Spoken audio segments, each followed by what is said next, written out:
A millionaire caught his housekeeper trying to teach his disabled mother to walk again, repeating, "You can walk." When the cleaning lady let go of the elderly woman's hands, what happened next made him break down in tears.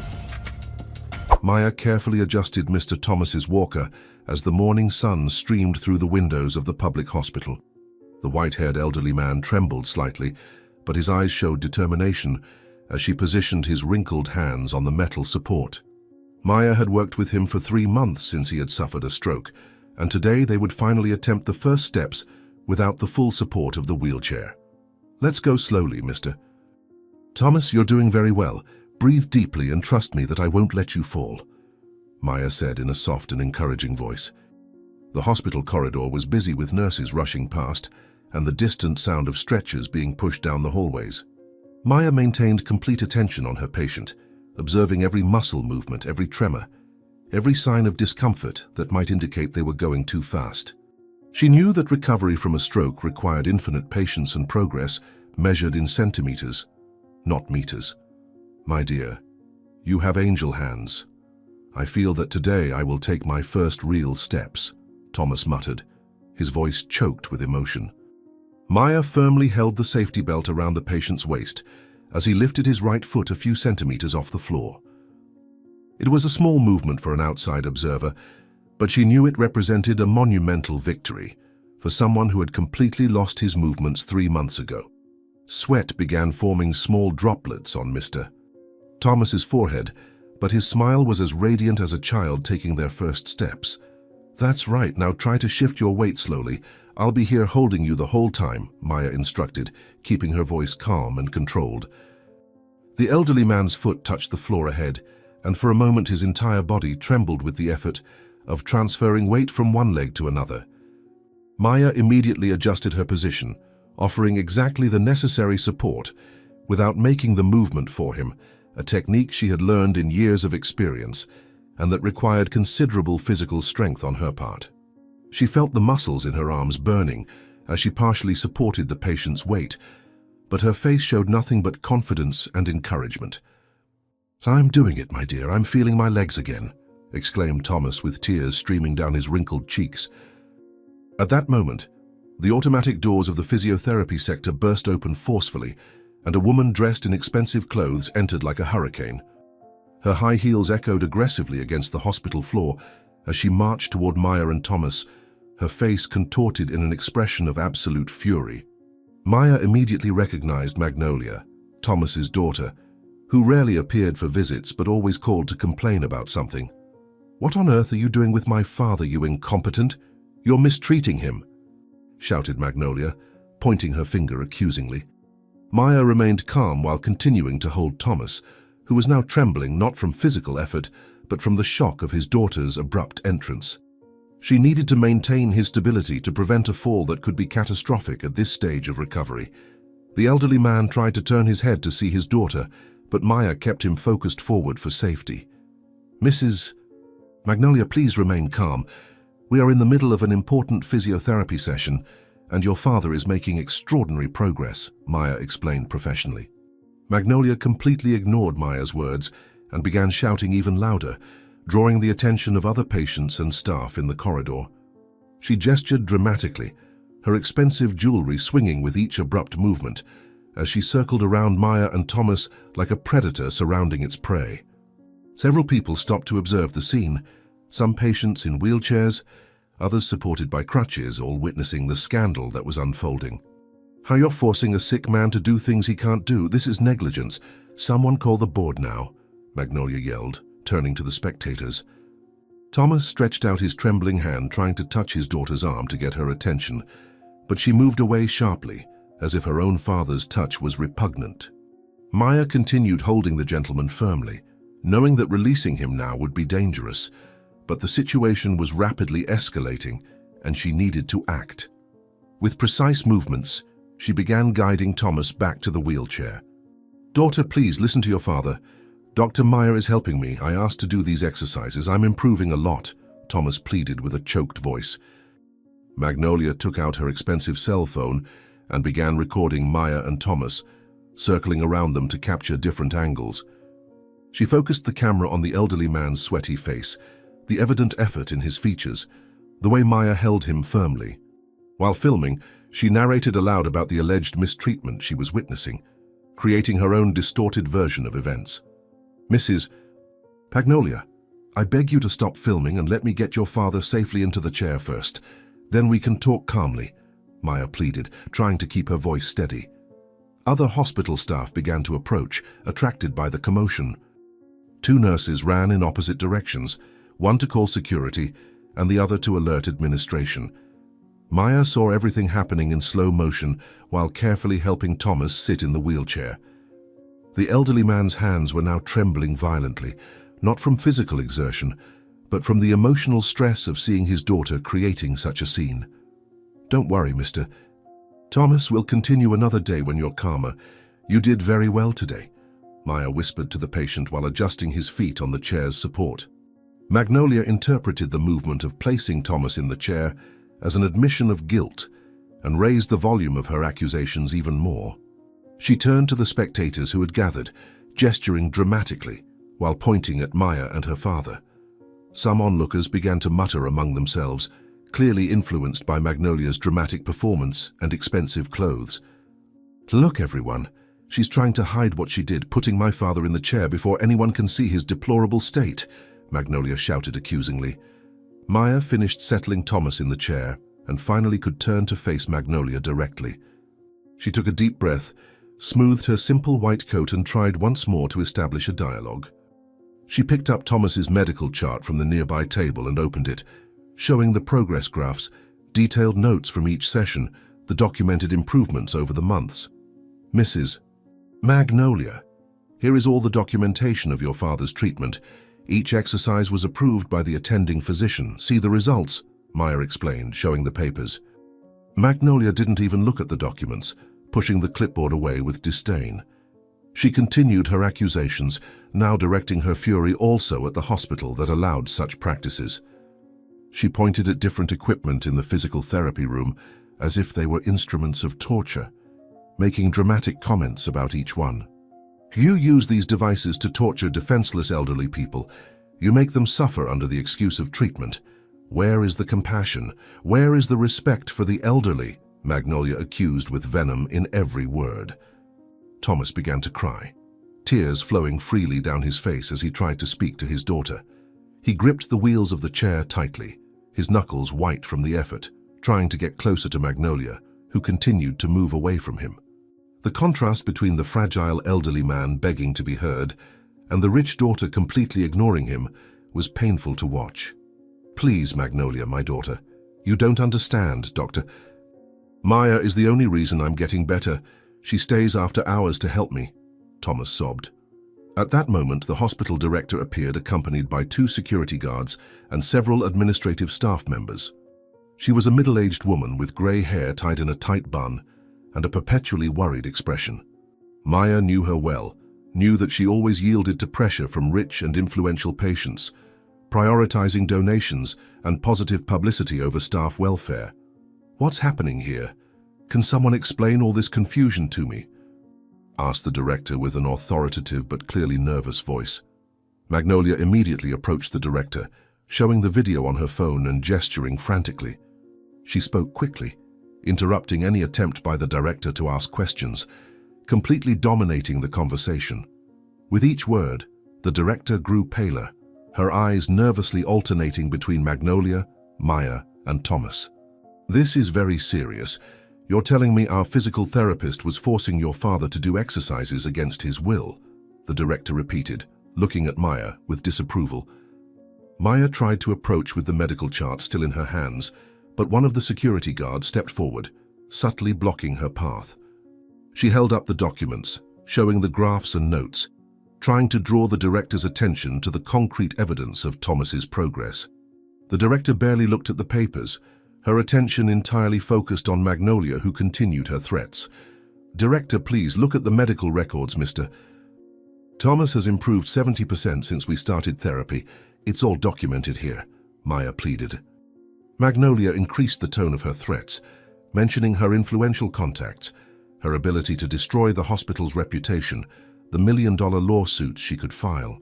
With each threat, The director visibly trembled, her face growing increasingly pale, sweat beginning to form on her forehead. She looked at Magnolia like a rabbit looks at a snake, completely paralyzed by fear. "I demand that this woman be removed immediately, or tomorrow this hospital will be on the front page of every newspaper as a place that mistreats the elderly," Magnolia threatened. Thomas tried to get up from the wheelchair, his weak hands pushing the armrests with all the strength he could gather. For a moment he managed to stand, trembling violently, before his legs gave way and he fell back into the seat. A nurse rushed to check if he was okay, taking his pulse and checking his pressure. "You can't do this to Dr. Maya, she's an angel. She gave me back hope of walking again. You're making a terrible mistake," Thomas shouted with what little strength he had. The director finally made a decision, and Maya could see in her eyes that it would not be favorable. The woman straightened up, assuming a more formal posture, and turned to Maya with an expression that tried to appear regretful, but barely concealed the relief of having a quick solution to the problem. She cleared her throat, briefly looked at the security guards as if confirming they were ready, and then began to speak.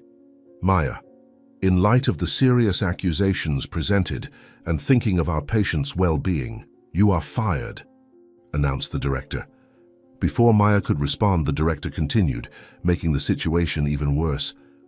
She raised her hand, preventing any protest, and declared that, given the gravity of the accusations and the risk of negative publicity, the suspension would be converted to immediate dismissal. Magnolia smiled triumphantly, while the director gestured for the security guards to approach Maya. "Escort Maya out of the hospital immediately, and make sure she turns in her badge and all institution property," the director ordered coldly. Maya felt her legs weaken, but remained standing, looking directly into the director's eyes. She thought of her sick mother at home, her teenage brother who depended on her, the bills that needed to be paid, the medications that would run out in a few days. The words came out before she could contain them, desperate and raw. "Please, director, I need this job. My mother is very sick and needs expensive medications. My brother is still in school. It's just the three of us," Maya begged with tears beginning to form. The director looked away, clearly uncomfortable but unwilling to change her decision. Magnolia observed the scene with barely disguised satisfaction, putting her phone back in her expensive purse now that she had gotten what she wanted. The security guards positioned themselves beside Maya, not touching her but making it clear she needed to accompany them. "The decision has been made, Maya. Please don't make this more difficult than it needs to be," said the director, turning her back.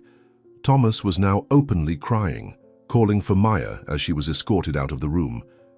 He stretched his arms toward her, his entire body trembling with sobs. The nurse tried to calm him, but he weakly pushed her away, wanting only Maya. His daughter Magnolia was already on the phone, probably sharing her victory with someone, completely indifferent to her father's suffering. "Maya, my child, don't go away. You're the only one who really cares about me. Please don't abandon me," Thomas shouted as he was taken away by the nurse. Maya looked back one last time and saw Thomas being consoled by the nurses, while Magnolia discussed something with the director, probably ensuring she would never return. The injustice of the situation was suffocating, but Maya knew there was nothing she could do at that moment. The security guards guided her through the familiar corridors, passing by other patients she had helped over the years. "Mr. Thomas will get worse without the proper treatment, you know that. He was improving so much," Maya said to the guards, who maintained neutral expressions. As she walked through the main corridor of the hospital, Maya saw the familiar faces of co-workers. Some lowered their heads in shame, others observed her with pity, but no one said anything. No one defended her. Everyone was too concerned about their own jobs to risk confronting the administration. A nurse colleague, whom Maya considered a friend, turned her face away when their eyes met. "How am I going to explain this to my mother? How am I going to get her medicine this month?" Maya muttered to herself as she was escorted. The security guards took her to the Human Resources office, where she had to sign papers, surrender her badge, her keys, the lab coat embroidered with her name that she wore with such pride. The department employee processed everything with mechanical efficiency, stamping documents, organizing forms, all without making eye contact with Maya. Each item Maya returned was placed in a transparent plastic bag like evidence of a crime. "You need to sign here confirming the return of all hospital items, "And that you understand the terms of dismissal," said the employee, pointing to a line. Maya took the pen with trembling hands and looked at the document. The words danced before her eyes, blurred by the tears she was fighting to hold back. "It says here I was negligent with my patient, but I did nothing wrong. Everyone knows that. How can you do this to me after years of dedication?" Maya protested, looking at the employee. The woman merely shrugged, informing her that orders were orders, and if Maya didn't sign, they would call the police to escort her out. There was no choice. Maya signed her name, each letter a small death of her dreams and dignity. The employee immediately took the document, stamped and filed it, as if Maya were just another problem solved. "You can seek your rights in court if you want, but the hospital has a very competent legal team," the employee informed her with indifference. Maya knew she had no resources for a lawsuit. She barely had money for the bus back home, let alone to hire a lawyer. She took the plastic bag with her few personal belongings, a coffee mug, some family photos she kept in the drawer, an old jacket she left in the locker. Years of work reduced to a few objects in a plastic bag. "Don't you understand? My patients need me. What will you do when Mr. Thomas gets worse, when other patients need help?" Maya said more to herself than to those present. The security guards escorted her to the main exit of the hospital, the same place where she had entered every morning for 5 years. The midday sun beat down strongly on the asphalt, creating heat waves that distorted vision. Maya paused for a moment on the sidewalk, looking at the building where she had dedicated so much of herself. One of the guards cleared his throat, indicating that she needed to move away from the entrance. "You cannot re-enter the hospital. Administration's orders. If you try, we'll call the police," the guard informed before going back inside. Maya stood on the sidewalk for a few minutes, the plastic bag weighing in her hands like lead. People passed by her entering and leaving the hospital, patients, visitors, staff, all with their own concerns and problems. No one noticed the woman standing there, destroyed, humiliated, not knowing how to move forward. "God, if you're seeing this, please help me. I don't know what to do anymore," Maya whispered, looking at the cloudless sky. The bus stop was a block away from the hospital, and Maya began to walk slowly toward it. Each step was an effort, as if she were walking through quicksand. She passed a newsstand and saw the job classifieds displayed, but she didn't even have money to buy the newspaper. The vendor, who knew her by sight, waved, but she just lowered her head and continued walking. "Maybe at the public library I can look at job listings online," Maya thought, trying to form some plan. The bus arrived crowded as always at lunchtime. Maya had to stand, squeezed between other passengers, holding her plastic bag against her chest so as not to bother anyone. The driver, who knew her from the daily routine, frowned, seeing her at that unusual time. Maya avoided his gaze, not wanting to have to explain anything. "Leaving early today, Dr. Maya, is everything okay?" asked the driver as she passed through the turnstile. Maya just nodded affirmatively, unable to form words without her voice breaking. She found a corner in the back of the bus where she could stay without drawing attention. The journey that normally passed quickly when she was going to work now dragged on painfully. Each stop was a reminder that she was returning home, defeated, jobless, hopeless. "I need to be strong. I can't afford to fall apart. My family depends on me," she repeated mentally like a mantra. Her phone vibrated in her pocket and she picked it up hopefully. Maybe it was the hospital realizing their mistake. But it was just an automated message reminding her that the rent was due in a week. The amount on the screen seemed to mock her, an impossible sum to get without a job. She quickly put the phone away, not wanting to think about it now. "One problem at a time. First get home, see how Mum is doing, then think about what to do," Maya murmured softly. The bus passed through the commercial district where other clinics and private hospitals were located.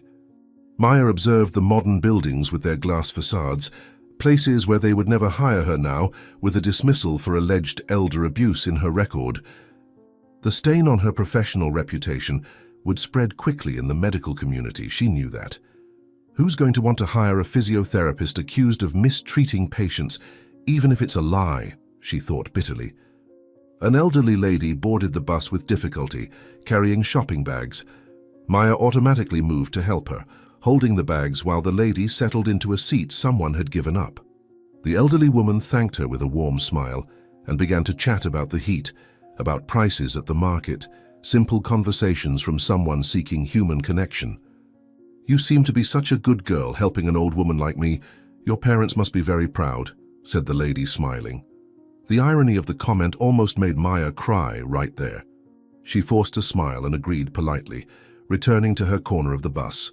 Through the window she saw the city passing by, people in their normal routines, living their lives while hers was falling apart. A mother with a child in her arms. A man in a suit talking on the phone. Teenagers returning from school, all with their own problems but none as desperate as hers at that moment. "How am I going to tell Mom that I can no longer pay for her treatment?" Maya anguished. The bus finally reached Maya's neighborhood after 20 more minutes of torturous journey. She got off holding firmly to the plastic bag with her belongings, thanking the driver with a nod as she descended the steps. The afternoon heat beat down mercilessly on the cracked asphalt of the street, creating mirages that danced on the horizon. Maya began to walk along the uneven sidewalk, avoiding the holes she knew by heart after years of making the same journey. "I need to look normal when I get home. I can't let them notice my despair as soon as they see me," she thought, straightening her shoulders. The houses in the neighborhood were all similar, simple constructions with 2 or 3 rooms, most with bars on windows and high walls, trying to create some sense of security. Dogs barked behind gates as she passed, some recognizing her footsteps and just wagging their tails. A neighbor was hanging clothes on the line, taking advantage of the strong sun to dry the items quickly. Maya waved from afar, hoping to avoid conversation, but the woman was already approaching the fence. "Maya, what a surprise to see you at this hour. Did something happen at the hospital?" asked the curious neighbor. Maya forced a smile and shook her head negatively, mumbling something about an unexpected day off while continuing to walk. The neighbor was clearly dissatisfied with the vague answer, but Maya had already passed before she could ask more questions. A few more meters, and she would be home, where she would have to face a reality even more difficult than the curious questions from neighbors. The metal gate of her house appeared ahead, the peeling green paint revealing rust underneath. "Just a few more steps and I'll have to pretend everything is fine," murmured Maya, stopping for a moment. She pushed the gate that creaked loudly as always, announcing her arrival. The small front garden was dry, the plants withered from the lack of water they couldn't waste. Maya walked along the narrow cement passage to the front door, searching for her keys in her pocket. Her hands were shaking so much that she almost dropped the keys. Before she could open the door, she noticed something white stuck to the wood, an official envelope with a company letterhead. "What's this now? Another overdue bill?" Maya questioned herself, taking the envelope. The paper inside was thick and formal, with large threatening letters at the top. Eviction notice. Maya felt the air escape from her lungs as if she had been punched in the stomach. She quickly read the lines, each word more devastating than the previous one. 3 months of late rent, 30 days to vacate the property, legal action if they didn't meet the deadline. The letters danced before her eyes as she tried to process this additional catastrophe. 3 months? How did I let it accumulate so much? Groaned Maya, leaning against the wall. She knew exactly how it had happened. First, it was the month they used the rent money to buy her mother's special medicines when the health center ran out of stock. Then it was the month the hospital delayed payment and they had to choose between food and shelter. And now the 3rd month that she expected to pay with the salary she would no longer receive. Maya folded the paper and kept it in her pocket. She couldn't let Ethan or her mother see this now. One problem at a time. First check how Mom is doing, she decided, taking a deep breath. The door opened before she could use the key.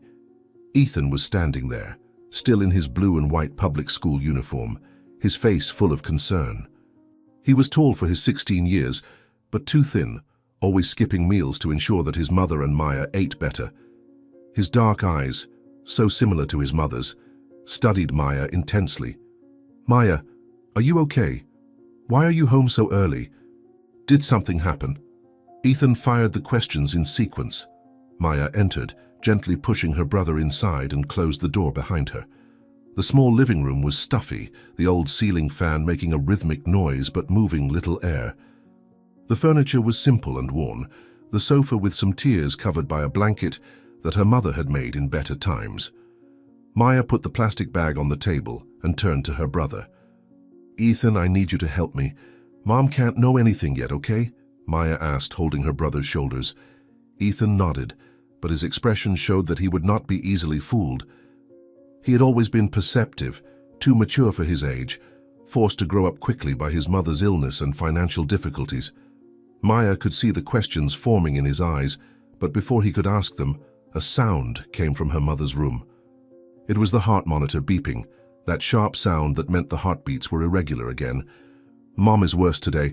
The doctor came earlier and said we need to schedule the surgery urgently," Ethan informed quietly. Maya ran to the room with Ethan right behind. Margot was lying in bed, her face even paler than in the morning when Maya had left for work. The sheet rose and fell with her difficult breathing, each inhalation seeming like a monumental effort. The rented heart monitor, which consumed a good portion of the monthly budget, showed numbers that fluctuated dangerously. Maya approached and gently touched her mother's face. "Mom, it's me. How are you feeling?" Maya asked, trying to hide the panic in her voice. Margot slowly opened her eyes, focusing with difficulty on her daughter's face. Even sick, she managed to sketch a small smile, that smile she always gave when she saw Maya, as if her mere presence made everything better. She tried to raise her hand to touch her daughter's face, but the movement was weak, and Maya had to guide her hand. "My dear daughter, you came home early today. Did the hospital release you?" Margot whispered, in an almost inaudible voice. Maya nodded, unable to lie completely but also unable to tell the whole truth. She adjusted the pillows behind her mother to make her more comfortable, checked if the water glass was within reach. All the little things she could do to help. Ethan stood at the door watching, his face a mask of concern. The room was small and stuffy. Even with the window open, the air barely circulated. "Mum, did the doctor come today? What did he say?" Maya asked, already knowing it wouldn't be good news. Margot closed her eyes for a moment, gathering strength to speak. When she opened them again, there were tears forming in the corners. She looked first at Maya, then at Ethan, as if memorizing their faces. Her hand weakly squeezed Maya's as she took a deep breath, the sound wheezing and difficult. "He said I need to have the surgery in the next 2 weeks, or—" Margot stopped, unable to complete the sentence. The silence in the room was suffocating, broken only by the constant beep of the monitor and Margot's labored breathing. Maya felt her legs weaken and had to sit on the edge of the bed. 2 weeks. How would she get the money for heart surgery in 2 weeks when she didn't even have enough for rent? Ethan approached and placed his hand on Maya's shoulder in a gesture of support that broke her heart even more. "How much does the surgery cost, Mom? Did the doctor say?" Maya asked, although she feared the answer. Margot shook her head negatively, but Ethan intervened. He went to the dresser and picked up a paper that the doctor had left. It was a budget from the private hospital, the only one that could perform the surgery within the necessary time frame. The amount on the paper made Maya feel as if the ground had disappeared beneath her feet. It was more money than she would earn in years, an impossible amount. "It's a lot of money, isn't it? I saw it in your expression, daughter," Margot observed sadly. Maya quickly changed her expression, forcing a confident smile she didn't feel. She took her mother's hand between hers and squeezed it affectionately. I couldn't let Margot lose hope, not when hope was perhaps the only thing keeping her alive. Maya looked into her mother's eyes with all the determination she could muster. "Don't worry about this, Mom. I'll find a way. I always find a way, don't I?" Maya stated with false confidence. Ethan left the room mumbling something about preparing tea for his mother. Maya knew he was giving them space to talk, but also that he was processing the gravity of the situation. At 16, he perfectly understood what it meant not to have money for the surgery. Maya adjusted the thin blanket over her mother, noting how she had lost weight in recent weeks. "Daughter, I know you were fired today. You don't need to pretend for me," Margot suddenly said. Maya froze, her hands stopping mid-movement as she adjusted the blanket. She looked at her mother in surprise, but shouldn't have been. Margot had always been able to read Maya like an open book, ever since she was a child, trying to hide that she had broken something or gotten a low grade at school. The tears Maya had held back all day began to fall. "How do you know, Mom? How do you always know?" cried Maya. Margot smiled weakly and wiped a tear from her daughter's face with her thumb, the eternal maternal gesture despite her physical weakness. She pulled Maya closer, making her lie down beside her on the bed as when she was little. The two remained embraced for a moment, mother and daughter united in pain and fear. "A mother always knows when her child is suffering, and you arrived with the same look as when your father left us," explained Margot, stroking Maya's hair. The mention of her father made Maya cry even more. He had died in a work accident 5 years ago, leaving them without a pension because the company alleged his negligence. Since then, Maya had assumed the role of family provider, working and studying, sacrificing her youth to care for her mother and brother. "I failed you all, Mom. I lost my job, and now I can't pay for your surgery," sobbed Maya. Margot held her daughter's face with both hands, forcing her to look into her eyes. Even sick, even dying, there was a strength in that gaze that Maya knew well. It was the look of a woman who had survived many hardships, who had raised 2 children practically alone, who had never allowed herself to be defeated. "You have never failed us, Maya, never." "You're our blessing, our warrior," Margot affirmed with conviction. Maya wanted to believe her mother's words, but the reality was too cruel. She sat up on the bed and took the eviction notice from her pocket, showing it to Margot. There was no point hiding it anymore. Her mother already knew about the job anyway. Margot took the paper with trembling hands and read slowly, her expression becoming even more grave. 3 months of rent. "My God, what are we going to do?" murmured Margot. Before Maya could respond, Ethan returned with a tray of tea and some dry biscuits, the only ones they had. He stopped at the door when he saw the paper in his mother's hand and Maya's tear-covered face. He put the tray on the bedside table and sat on the other side of the bed. "I can leave school and look for a job. Many boys my age already work," offered Ethan. Maya and Margot responded in unison with an emphatic no. Ethan's education was sacred, the hope for a better future for at least one of them. Maya stood up and hugged her brother, feeling how much he had grown. He was almost her height now. But he was still a child, her child to protect.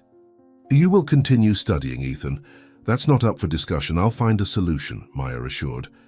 The heart monitor began to beep faster, and Margot put her hand to her chest. Maya immediately grabbed the bottle of heart medication and gave 2 pills to her mother with water.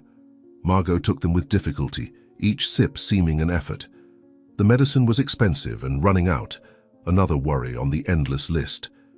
"I need to rest a bit," the doctor said to avoid stress, whispered Margot, closing her eyes.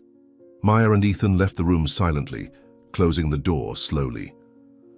In the small living room, the 2 siblings looked at each other, the weight of the situation evident on their faces. Ethan went to the window and looked outside, his shoulders tense. Maya knew that posture. He was trying to be strong, trying not to cry. "Ethan, everything will be all right. I'll look for a job first thing tomorrow," promised Maya. Ethan turned around, and Maya saw that his eyes were red. He was holding a paper he had taken from his school backpack. It was a flyer about a mathematics competition with a cash prize, something he had obviously picked up thinking about helping. Maya took the paper and saw that the prize would barely cover a week of medicine. "I'm going to participate and win, Maya. I'm the best in my class at mathematics," said Ethan hopefully. Maya hugged her brother, admiring his determination, even knowing it wouldn't be enough. She looked around the simple room, the worn furniture, the walls needing paint, all reflecting years of struggling just to survive. There were photos on the shelf, happier times when father was alive, when mother was healthy. "We'll manage, Ethan, we always have, haven't we?" Maya questioned more to herself. The rest of the afternoon passed in a haze of poorly disguised despair. Maya prepared dinner with the little they had, rice with some vegetables left over from the market. Ethan did his homework at the kitchen table while Maya washed the dishes. Margot slept, her restless sleep interrupted by moans of pain. "Maya, what if we sold some things? Dad's watch, Mom's jewelry?" Ethan suggested. Maya shook her head sadly. They had already sold everything of value months ago, when their mother's illness worsened. Dad's watch had paid for 2 months of medication. Mum's few jewels barely covered the rent for the heart monitor. Only memories and old furniture that nobody would buy remained. "We've already sold everything we could, Ethan, but I'll think of something," Maya replied, drying her hands. Night fell, and with it came a heavy silence over the house. Ethan went to his room to study for a test, determined to keep his grades high despite everything. Maya stayed in the living room, the eviction notice in hand, making calculations that never added up. 30 days to find 3 months of overdue rent plus the current one, not to mention the money for the surgery. It's impossible, completely impossible, Maya muttered, sinking into the sofa. She took her phone and started calling acquaintances, former co-workers, anyone who might know of a job opening. Most didn't answer. Others said they would check and call back, empty promises she recognized. A former colleague was honest and said the news of her dismissal for mistreating the elderly had already spread. Nobody will hire me with this stain on my resume, Maya realized, hanging up the last call. The sound of her mother's heart monitor echoed through the silent house, each beep a reminder of time passing. Maya went to the kitchen and opened the cabinets, taking mental inventory of what they had. Food for maybe a week if they rationed well. Mum's medications would run out in 3 days. The money she had in savings, a ridiculous amount, would barely pay for transportation to look for work. How did we get to this point? How did I let this happen? Maya questioned herself. She returned to her mother's room to check on her. Margot was sleeping, but her face showed pain even in sleep. The blanket rose and fell irregularly with her difficult breathing. Maya adjusted the fan so that the air would better reach her and checked the monitor. The numbers weren't good, her heart struggling to function. "Hang in there, Mum. I'll find a way to get the money," Maya promised, kissing her mother's forehead. Back in the living room, Maya took a notebook and began making a list of places to look for work. Hospitals, clinics, nursing homes, even pharmacies. Anything that would pay enough to start saving for the surgery. She knew it was a desperate plan, but it was the only one she had. "Tomorrow I'll start early. I'll go to every place on this list," Maya planned. Ethan appeared at the living room door, already in his pajamas. He was 16 but looked older. The weight of responsibilities had stolen his adolescence. He sat next to Maya and looked at the list she was making. Without saying anything, he took the pen and added some places he knew. "Thank you, Ethan, but you should be sleeping. You have school tomorrow," said Maya, hugging her brother. Ethan returned the hug and went to his room, but Maya knew he wouldn't sleep well. None of them would. The house fell silent except for the ticking of the wall clock and the constant beep of the monitor. Maya stayed awake, making and remaking plans, each one more desperate than the last. "Maybe I can do house cleaning while I look for something better," she thought, adding family homes to the list. Around midnight, Margot woke up calling for Maya. She ran to the room and found her mother breathless, hand on her chest. Maya quickly gave her medication and helped her mother sit up to breathe better. Margot held her daughter's hand tightly, her eyes full of fear. "Maya, if something happens to me, promise you'll take care of Ethan," Margot asked between difficult breaths. Maya held back tears and squeezed her mother's hand. She couldn't think about losing Margot, couldn't accept that possibility. She adjusted the pillows and stayed by her mother's side until her breathing normalized a bit. "Nothing will happen, Mum. I'll get the money for the surgery. You'll get better," Maya promised with determination. Margot smiled weakly, that smile that said she didn't believe it but appreciated the effort. She pulled Maya close and whispered in her ear, her voice so weak that Maya could barely hear. "Daughter, God sees everything. Don't worry about me. I've lived enough to see you all grow up beautiful and good," Margot whispered. Maya shook her head negatively, refusing to accept her mother's resignation. She stood up and went to the window, opening it to let in the fresh night air. The stars shone in the sky, indifferent to human suffering below them. "For you're going to live much longer. You'll see Ethan graduate, you'll see me get married, have grandchildren," insisted Maya, trying to inject hope. Margot extended her hand, calling Maya back. When she sat on the bed, Margot touched her face with infinite maternal affection. There was acceptance in her eyes, a peace that Maya couldn't understand. How could someone be at peace in the face of death? "My warrior daughter, you've already given me more joy than I deserved. Don't carry guilt for what you cannot control," Margot advised. Maya was still holding Margot's hand when she felt something change. Her mother's hand suddenly became colder, heavier, and the weak grip she maintained completely dissolved. The heart monitor beside the bed began to emit a different sound, no longer the irregular rhythmic beep, but a continuous, sharp tone that Maya immediately recognized. She jumped up, heart racing, and ran to the hallway screaming for help. "Ethan! Ethan, call emergency now! Mum's heart stopped!" Maya shouted desperately. Ethan appeared running from the room, phone already in hand, dialing the emergency numbers with trembling fingers. Maya ran back to the room and began chest compressions she had learned in her years as a physical therapist. She counted aloud, pressing her mother's fragile chest with measured force, trying to make the heart beat again. Margot's body swayed with each compression, her eyes closed, her face expressionless. "Come on, Mum, come back to me, you can't leave me now," Maya begged between compressions.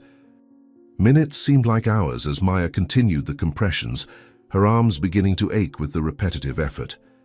Ethan was at the door, the phone still to his ear, repeating the address to the emergency operator.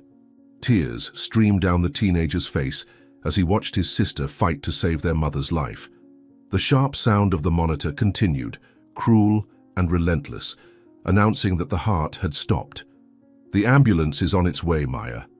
"They said to continue compressions," Ethan informed. Maya nodded without stopping what she was doing, sweat running down her face, mixing with tears. She alternated between compressions and mouth-to-mouth breathing, following the protocol she knew by heart.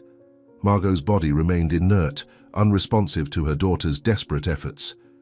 Neighbors began to appear at the door, attracted by the screams and commotion, but Maya paid attention to nothing beyond her mother. "Breathe, Mum. Please, breathe," Maya commanded between rescue breaths. The sound of the ambulance siren finally echoed down the street, growing louder with each second. Ethan ran outside to guide the paramedics to the room, while Maya tirelessly continued compressions. Her arms trembled with exhaustion, but she couldn't stop, not while there was any chance of bringing her mother back. Two paramedics rushed into the room with equipment, immediately taking control of the situation. "How long has she been like this?" one of them asked while preparing the defibrillator. Maya stepped back to give space, her legs barely able to support her. She leaned against the wall, watching the professionals work with practiced efficiency. They applied the defibrillator electrodes to Margot's chest, the device analyzing the heart rhythm. The paramedic shouted for everyone to stand back and applied the shock. Margot's body arched with the electric discharge, but the monitor continued showing a flat line. "Approximately 10 minutes. I did compressions the whole time," Maya responded with a trembling voice. The paramedics continued working, applying medications directly into the vein, doing more compressions, applying more shocks. Maya and Ethan embraced, watching helplessly as the professionals fought to resuscitate Margot. After what seemed like an eternity, the monitor finally showed a rhythm, weak and irregular, but it was something. The paramedics quickly prepared Margot for transport, carefully placing her on the stretcher. "We've got a pulse, but it's very weak." "We need to take her immediately," announced the paramedic. Maya quickly grabbed her purse and some of her mother's documents, while the paramedics carried the stretcher outside. Ethan locked the house, and they both ran after the ambulance. Maya climbed in the back with her mother, while Ethan had to go with a neighbor who offered to take him. During the journey, Maya held Margot's hand, now connected to various equipment, an oxygen mask covering her face. "You're going to be fine, Mom. We're going to the hospital. They'll take care of you," Maya said more to herself than to her unconscious mother. The hospital was crowded as always, but the severity of Margot's case guaranteed immediate attention. Maya was prevented from accompanying when they took her mother to the emergency room. She and Ethan stayed in the waiting room, embracing, trying to comfort each other. Hours passed without news, each minute a torture of uncertainty. Other patients and family members filled the room, each with their own tragedy. "Maya, what if she doesn't survive? What will we do?" Ethan cried on his sister's shoulder. Finally, after 3 endless hours, a doctor appeared looking for Margot's family members. Maya stood up immediately, Ethan by her side, both holding their breath. The doctor had a grave expression, the kind of expression that Maya had seen many times when working at the hospital, the expression of bad news. He took them to a more private room, sitting across from them.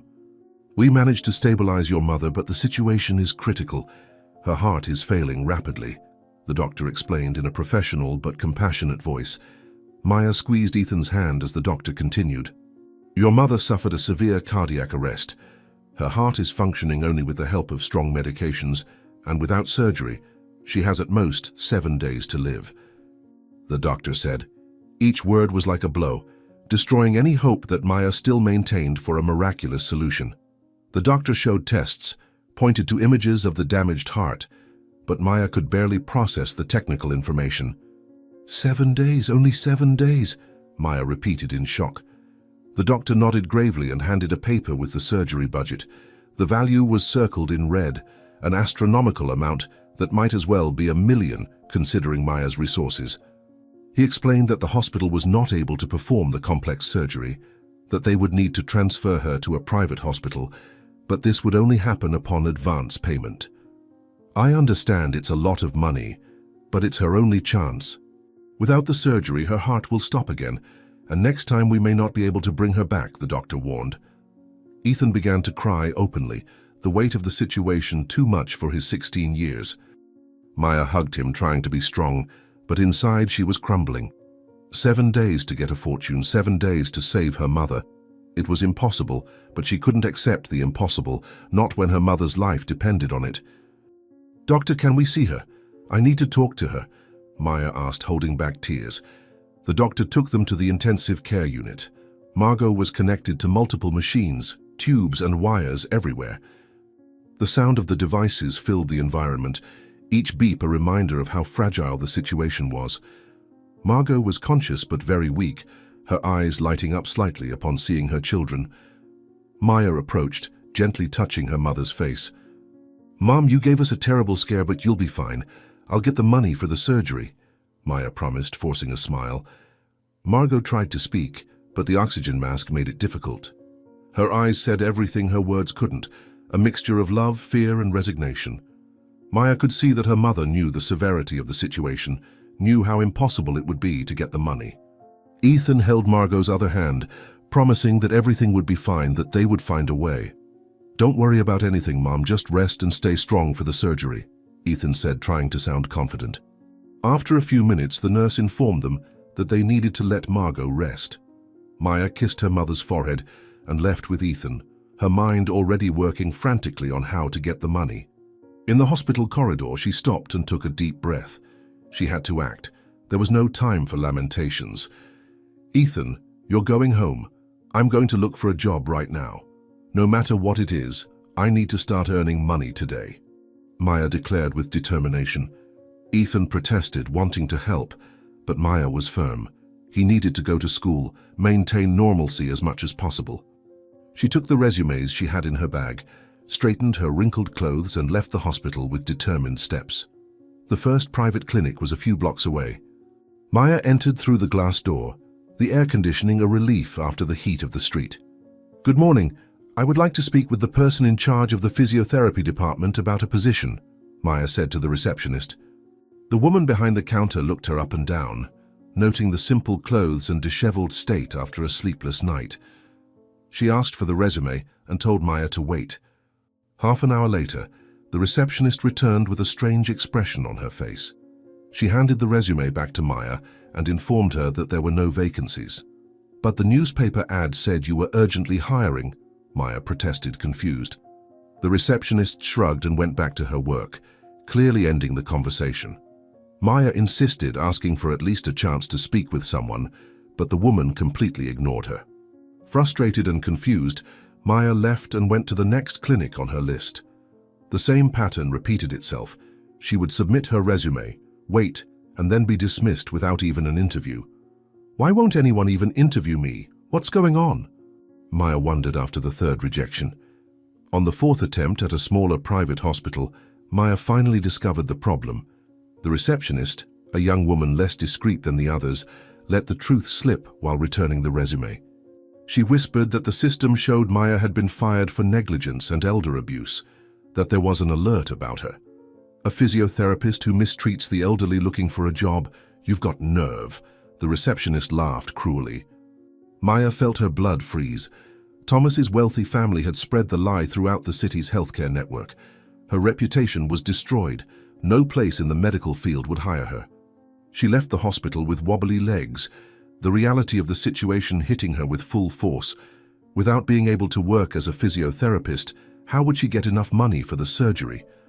I can't give up. There must be another way, any job. Maya thought desperately. She spent the rest of the day going from establishment to establishment, no longer looking for jobs in healthcare, but anything. Stores, restaurants, offices, factories. In some places, they wouldn't even accept her resume when they saw her qualifications, saying she was overqualified.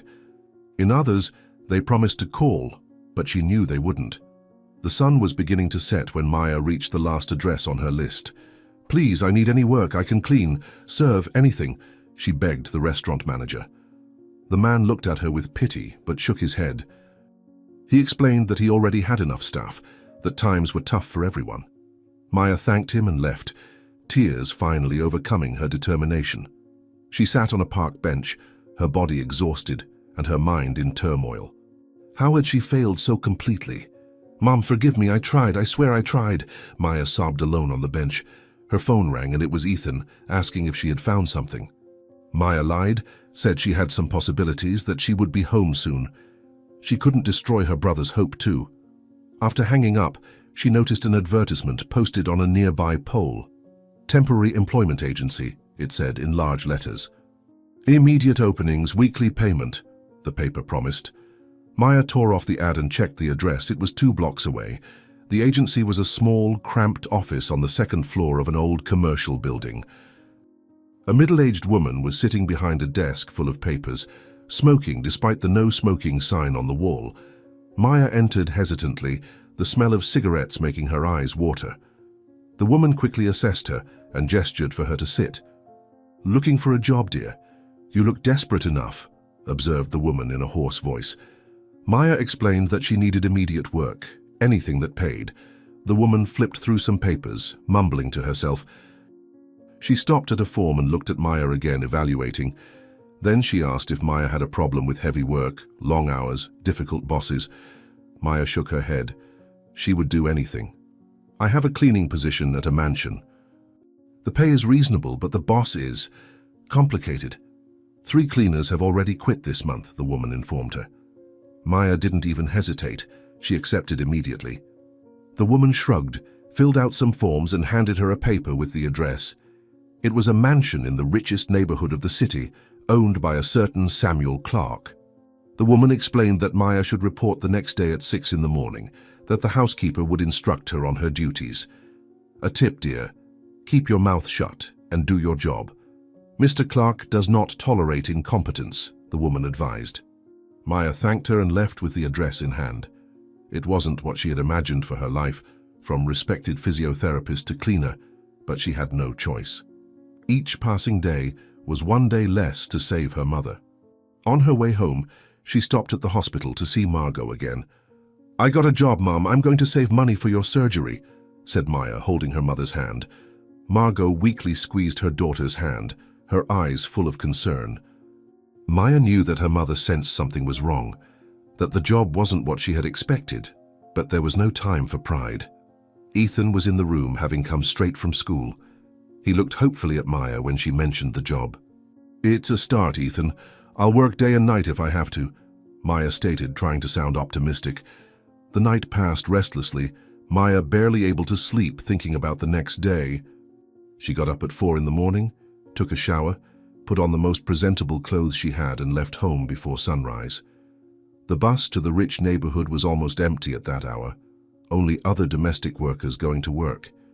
"No matter what I have to do, I'll endure it for Mum," Maya promised herself. The neighborhood where the mansion was located was another world compared to hers. Wide, tree-lined streets, huge houses with perfectly maintained gardens, luxury cars in garages. Maya looked for the number, her feet aching from the walk from the bus stop. The Clark mansion stood out even among the other wealthy homes, 3 floors of pure opulence surrounded by high walls. "This is it. Take a deep breath, Maya. You can do this," she encouraged herself before ringing the intercom. A dry female voice answered, asking who it was. Maya identified herself as the new cleaner from the agency. There was a pause, then the gate opened with an electronic buzz. Maya entered, intimidated by the grandeur of the place. The garden was immense, with fountains and sculptures, a world of wealth she had never seen up close. How can someone have so much while others have so little? Maya thought as she walked through the entrance. The main door opened before she could ring the doorbell. A tall, thin woman, impeccably dressed in black, was standing at the entrance. Her face was severe, without a trace of a smile, her gray hair pulled back in a tight bun. She evaluated Maya from head to toe with a critical eye, clearly unimpressed. "You're the new cleaner? I hope you last longer than the others," the housekeeper said with disdain. Maya was led through the house, the housekeeper explaining the rules in an authoritarian tone. "Don't speak unless asked. Don't make noise. Never go up to the second floor without permission. Never enter Mr. Clark's office." The list of prohibitions seemed endless. Each room they passed was more luxurious than the previous one: expensive furniture, artwork, Persian rugs. Mr. Samuel hates noise. His mother has been invalid for 3 years. "If you disturb her, you're out," the housekeeper warned, stopping in front of a door. The housekeeper opened the door, revealing a room adapted for a person with disabilities. An elderly lady was sitting in an expensive wheelchair, looking out the window. She didn't turn when they entered, seemingly lost in her thoughts. The housekeeper explained that Maya should clean the room twice a day, always in absolute silence. "Mrs. Athena hasn't spoken since the stroke. Don't try to talk to her, just do your job," the housekeeper instructed coldly. Maya looked at the lady in the wheelchair, and something in her heart tightened. There was a deep sadness in that lonely figure, a melancholy that she recognized. But Maya pushed these thoughts away. She was there to work, to earn money, to save her own mother. The housekeeper continued the tour, showing where the cleaning products were kept, explaining the daily routine. "You start at 6 and finish at 6, 1 hour for lunch. Payment is weekly," the housekeeper informed. Finally, the housekeeper left her alone to start work. Maya picked up the bucket and products, her physiotherapist hands now holding cleaning instruments. The humiliation burned, but she swallowed her pride. Each reel earned was 1 reel closer to her mother's surgery. "No matter what I have to do, I will save my mother," Maya muttered as she began to scrub the floor. The first rays of sunlight were coming through the window of the room when Maya began her cleaning routine. Mrs. Athena was sitting in her wheelchair, looking melancholically at the garden through the glass. Maya quietly organized her cleaning products, respecting the housekeeper's instructions about maintaining absolute silence. The environment was loaded with a palpable sadness, as if the walls themselves held years of loneliness and hopelessness. Maya couldn't help but observe the lady's posture, noticing details that her experience as a physiotherapist automatically captured. The urgency of her own situation weighed on her thoughts. Only 7 days remained to get the money for her mother's surgery. "Good morning, Mrs. Athena," Maya respectfully whispered, breaking the morning silence. Lady Athena turned her head slightly toward Maya, her eyes revealing a lively intelligence that contrasted with her physical immobility. Her voice came out clear, although laden with melancholy, demonstrating that there was no communication problem. Maya was surprised to hear the lady speak, since the housekeeper had implied that she didn't communicate. There was a natural elegance in the way Lady Athena expressed herself, revealing a refined education and a personality that paralysis had not managed to diminish. Maya continued her cleaning, but something in the lady's posture and subtle movements caught her professional attention. During the first 2 days, Maya discreetly observed small signs that her clinical experience recognized as indicators of preserved motor capacity. "Good morning, dear. Another day just like the others, isn't it?" replied Lady Athena with resignation. As the workday progressed, Maya noticed almost imperceptible movements in Lady Athena's legs. Small muscle contractions, subtle reflexes that indicated the nerves and muscles were not completely compromised. Her experience as a physiotherapist made these signs evident to her, although they went unnoticed by people without training in the field. Maya struggled internally between her professional curiosity and the desperate need to keep her job. With each passing hour, she thought of her mother at home growing weaker, with only a few days left to raise the money for the surgery. The time pressure made everything more urgent, more desperate. Maya tried to focus only on cleaning, but her trained eyes continued to catch signs suggesting movement capability. "Sometimes I feel as if my legs want to move, but perhaps it's just imagination," commented Lady Athena, observing Maya clean. As the hours passed, Maya could no longer ignore what she saw. While cleaning near the lady's feet, she observed evident reflexes when she accidentally bumped Lady Athena's leg. The reaction was subtle, but unmistakable to someone with her training. Maya paused momentarily, looking directly at Lady Athena, who seemed to have noticed that something had been observed. The silence between them became charged with tension, as if both knew that a decisive moment was approaching. Maya thought of her mother, of the 7 days remaining, of the hopelessness she felt, but also of her professional conscience that wouldn't allow her to ignore a situation where she could help. Lady Athena observed Maya attentively, as if assessing whether she could trust this young woman who showed such dedication to her work. "You noticed something different, didn't you?" asked Lady Athena with a cautious voice. Maya felt her heart accelerate, knowing she had reached a point of no return. She looked at Lady Athena with sincerity, deciding that truth was the only possible option. Her voice trembled slightly when she began to speak, revealing her professional background and explaining what she had observed in recent days. Maya spoke about the preserved reflexes, about the small movements that indicated residual motor capacity, about her experience in rehabilitating patients with similar sequelae. Each word was carefully chosen, as Maya knew she was risking her job, but her professional conscience spoke louder than fear. Lady Athena listened attentively, her eyes filling with tears as Maya spoke. "Ma'am, I am a physiotherapist. I know that you have the capacity to recover your movements," confessed Maya with courage. Lady Athena closed her eyes for a moment, tears silently streaming down her face. When she opened them again, there was a mixture of hope and terror in her gaze. Her voice came out broken with emotion when she began to reveal her deepest secret. She told that after the initial stroke, she had gradually begun to regain sensation in her legs, but the fear of trying to move and failing had paralyzed her emotionally. Lady Athena spoke about the depression that consumed her, about how she felt like a burden to her son, about how it was easier to pretend complete incapacity than to face the possibility of failure in recovery. Maya listened to every word with growing attention, recognizing the fears and emotional traumas that frequently accompany neurological injuries. "I've felt my legs for months, but I'm so afraid to try to move," confessed Lady Athena, crying. Maya immediately understood the complexity of the situation, realizing that it was as much an emotional issue as a physical one. She gently held Lady Athena's hand, conveying understanding and support through touch. Maya explained that fear was a natural reaction, but maintaining immobility for too long could result in permanent loss of capacity due to muscle atrophy. Her personal urgency mixed with her professional compassion. Maya offered her help, explaining that they could begin immediately with simple and safe exercises. Lady Athena looked at Maya with a mixture of gratitude and apprehension, knowing that this young woman was risking everything to help her. "I can help you, but we need to start now. Each passing day makes recovery more difficult," Maya proposed urgently. The decision was made in that moment. Lady Athena, encouraged by Maya's sincerity and knowledge, agreed to try the first exercises. Maya explained that they would start with very simple movements that could be disguised during cleaning activities. The first exercise was almost imperceptible. Maya just gently guided Lady Athena's feet to slightly different positions. The lady's reaction was immediate and exciting.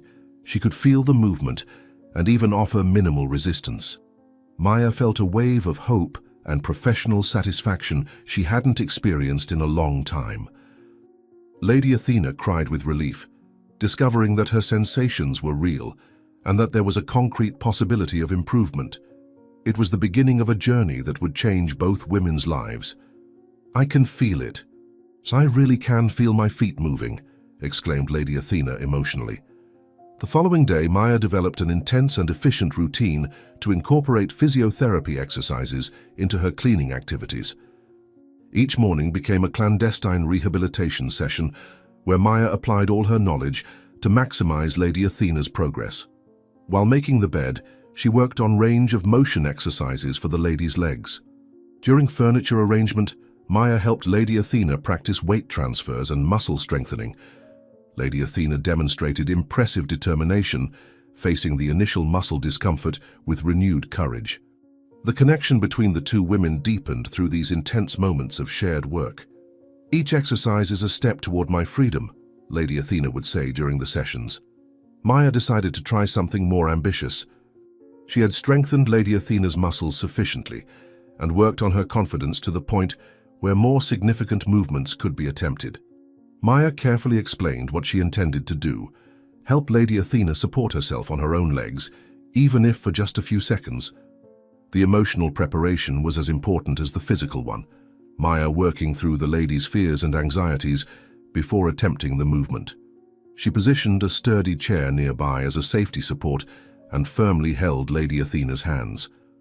The moment was charged with tension and expectation, both knowing that this would be a crucial milestone. Maya used specific transfer techniques she had learned in her professional training.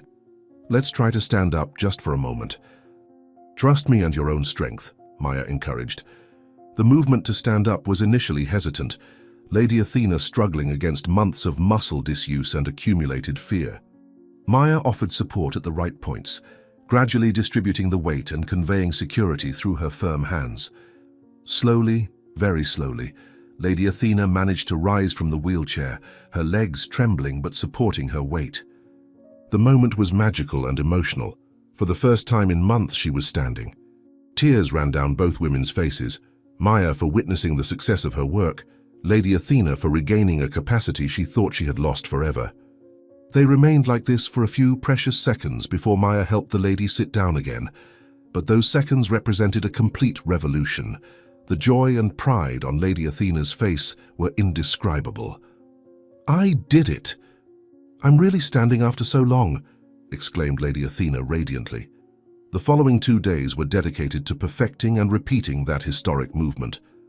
Maya meticulously worked on every aspect of the transfer, gradually increasing the time Lady Athena could remain standing.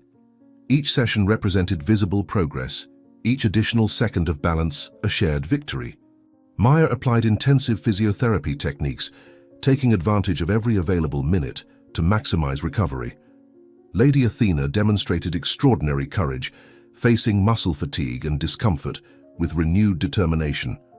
Lady Athena's progress was Maya's only source of hope and satisfaction amid personal despair. "Each day I feel stronger. You are giving me back my life," thanked Lady Athena. Maya felt it was time to try the next crucial step, helping Lady Athena take her first steps. The preparation was careful but urgent, Maya creating a safe environment with strategically positioned supports. She explained each movement they would attempt, ensuring Lady Athena understood exactly the process. The first attempt was cautious, Maya offering substantial support while guiding Lady Athena in movements that simulated steps. The result exceeded all expectations. Although still dependent on Maya's support, Lady Athena managed to coordinate the movement of her legs in a way that genuinely resembled walking. The emotions were intense, both women knowing they were witnessing something extraordinary. Maya constantly adjusted her technique, based on Lady Athena's immediate response and years of professional experience. "I feel as if I'm rediscovering my own body. Thank you for believing in me," whispered Lady Athena. Suddenly, the moment they had both dreamed of but hardly dared to hope for happened. Maya was conducting the morning exercise session when she decided to try something revolutionary. Instead of offering full support, she gradually decreased her assistance, allowing Lady Athena to take more responsibility for her own balance and movement. The result was surprising and exciting. Lady Athena managed to take 3 independent steps, her legs trembling but functioning in a coordinated way. The emotion was overwhelming, both women crying with joy and disbelief at the miracle they had achieved together. Maya knew she had witnessed an extraordinary recovery, the result of a combination of professional knowledge, personal determination, and shared hope. Lady Athena looked at her own legs as if seeing them for the first time, amazed at her own recovered ability. "I am walking. After so much time immobile, I am really walking," celebrated Lady Athena. During the following hours, progress consolidated impressively. Lady Athena gained confidence with each exercise, her movements becoming more secure and natural. Maya continued offering guidance and support, but it was evident that the lady was rapidly regaining her physical independence. The intense sessions had produced results that exceeded all initial expectations. Maya used every piece of furniture in the room as strategic support, creating an efficient and safe rehabilitation course. Lady Athena demonstrated an iron determination, embracing each new challenge with renewed enthusiasm. The transformation was complete. From a resigned and immobilized woman, she had become someone full of life, hope, and determination. The urgency of time had intensified the process, creating an atmosphere of focused work and accelerated results. "You can walk, I am by your side and will help you. Your inner strength has already overcome all barriers," Maya repeated affectionately, holding Lady Athena while observing her constant and encouraging progress. With each new movement, Maya adapted her techniques to challenge different muscle groups that had remained inactive for so long. She carefully observed Lady Athena's posture, correcting small imbalances and teaching compensation strategies that made walking more fluid and safe. During balance exercises, Maya strategically positioned cushions around to ensure safety in case of any unexpected fall. Lady Athena followed each instruction with meticulous attention, quickly absorbing the guidance and applying it with growing determination. The coordination between them had become almost telepathic, Maya anticipating Lady Athena's support needs even before they were verbalized. The room had transformed into a true improvised rehabilitation clinic, each corner being used for specific exercises. Maya created variations in movements to avoid excessive muscle fatigue, alternating between strengthening, stretching, and coordination. Lady Athena's breathing had become more controlled and rhythmic, demonstrating that her body was gradually readapting to physical effort. "I feel my muscles awakening after being dormant for so long. It's as if my body is remembering how to be strong again," commented Lady Athena during a break. Maya intensified the exercises, helping Lady Athena regain spatial awareness of her lower limbs. She guided the lady through movements that required precise coordination between vision and movement, fundamental for safe and independent walking. During these exercises, Maya explained the importance of each movement, educating Lady Athena about her own recovery process so she could continue progressing even when alone. The mutual trust between them grew exponentially, Lady Athena feeling secure to try more challenging movements under Maya's careful supervision. Maya introduced direction-changing exercises, essential for complete functional mobility, always maintaining safety as an absolute priority.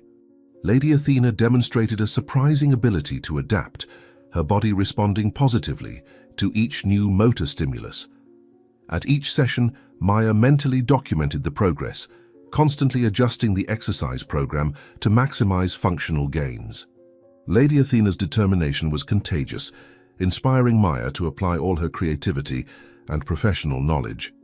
"Each movement I managed to make is a victory against the fear that kept me trapped for so long," Lady Athena declared with a firm voice. The sessions naturally extended beyond the initially planned time, both women completely absorbed in the recovery process. Maya observed with deep professional satisfaction how Lady Athena was able to maintain balance for increasingly longer periods, her protective reflexes gradually strengthening. During weight transfer exercises, Maya taught techniques that would allow Lady Athena to perform basic daily living activities with greater independence. Fine motor coordination was also improving, Lady Athena managing to control subtle movements that were impossible just a few days before. Maya introduced elements of real functionality, simulating movements that would be necessary for everyday activities, such as getting up from different types of seats and walking on varied surfaces. Lady Athena embraced each challenge with growing enthusiasm, her self-esteem rebuilding with each motor achievement. The progress was not just physical, but also emotional and psychological, Lady Athena rediscovering her capacity for autonomy and independence. Maya felt a profound satisfaction witnessing this complete transformation, remembering why she had chosen physiotherapy as a vocation. "You can walk. I always believed that. Now you also believe in yourself," Maya repeated with emotion, offering support while Lady Athena took increasingly confident and independent steps.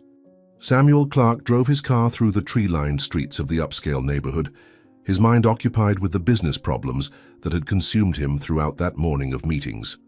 The company was experiencing financial difficulties, and the decisions he needed to make weighed on his shoulders like an unbearable burden. He had decided to return home earlier that day, seeking some important documents he had forgotten in his private office. The automatic gate opened silently as he parked in the garage, noting that the mansion seemed quieter than usual. Samuel walked toward the main entrance, his steps echoing on the polished marble of the entrance hall, when something unusual caught his attention.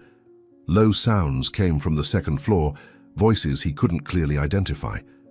How strange. The housekeeper said my mother wouldn't be receiving anyone today, thought Samuel, furrowing his brow. Samuel climbed the marble stairs carefully, trying not to make noise to identify the source of the voices coming from the hallway where his mother's room was located. His steps were cautious and deliberate, a mixture of curiosity and concern growing in his chest. The housekeeper had been very clear about keeping his mother in absolute isolation, without visits or disturbances that could affect her delicate state of health. Samuel approached the hallway, noting that Lady Athena's bedroom door was slightly ajar, allowing sounds to escape into the silent corridor. He could distinguish at least two female voices, one definitely his mother's, speaking in a low but animated tone. The other voice was unknown, young and gentle, responding with words he couldn't fully comprehend from the distance where he stood. Samuel stopped in the middle of the corridor, hesitating between announcing his presence or discreetly investigating what was happening. My mother is talking to someone. It's been so long since I've heard her speak with such animation, reflected Samuel, surprised.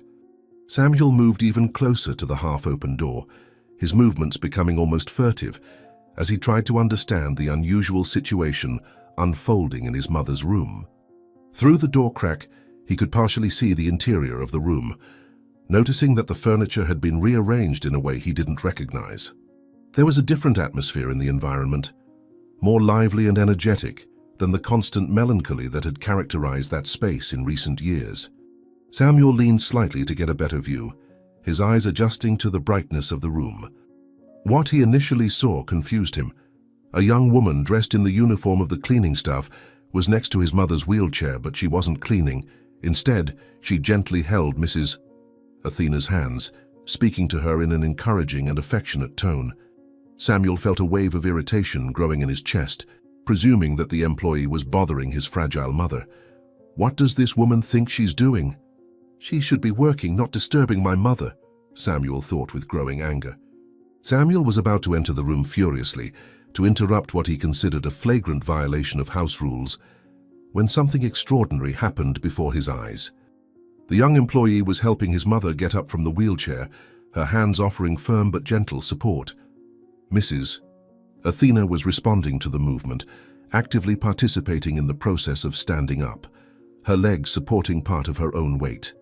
Samuel stood paralyzed in the hallway, his eyes wide at the impossible scene unfolding before him. His mother, who for years had been unable to move without total assistance, was rising with minimal help.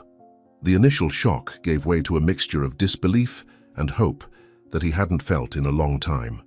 The anger he felt toward the employee began to transform into something completely different, intense curiosity and an emotion he couldn't name.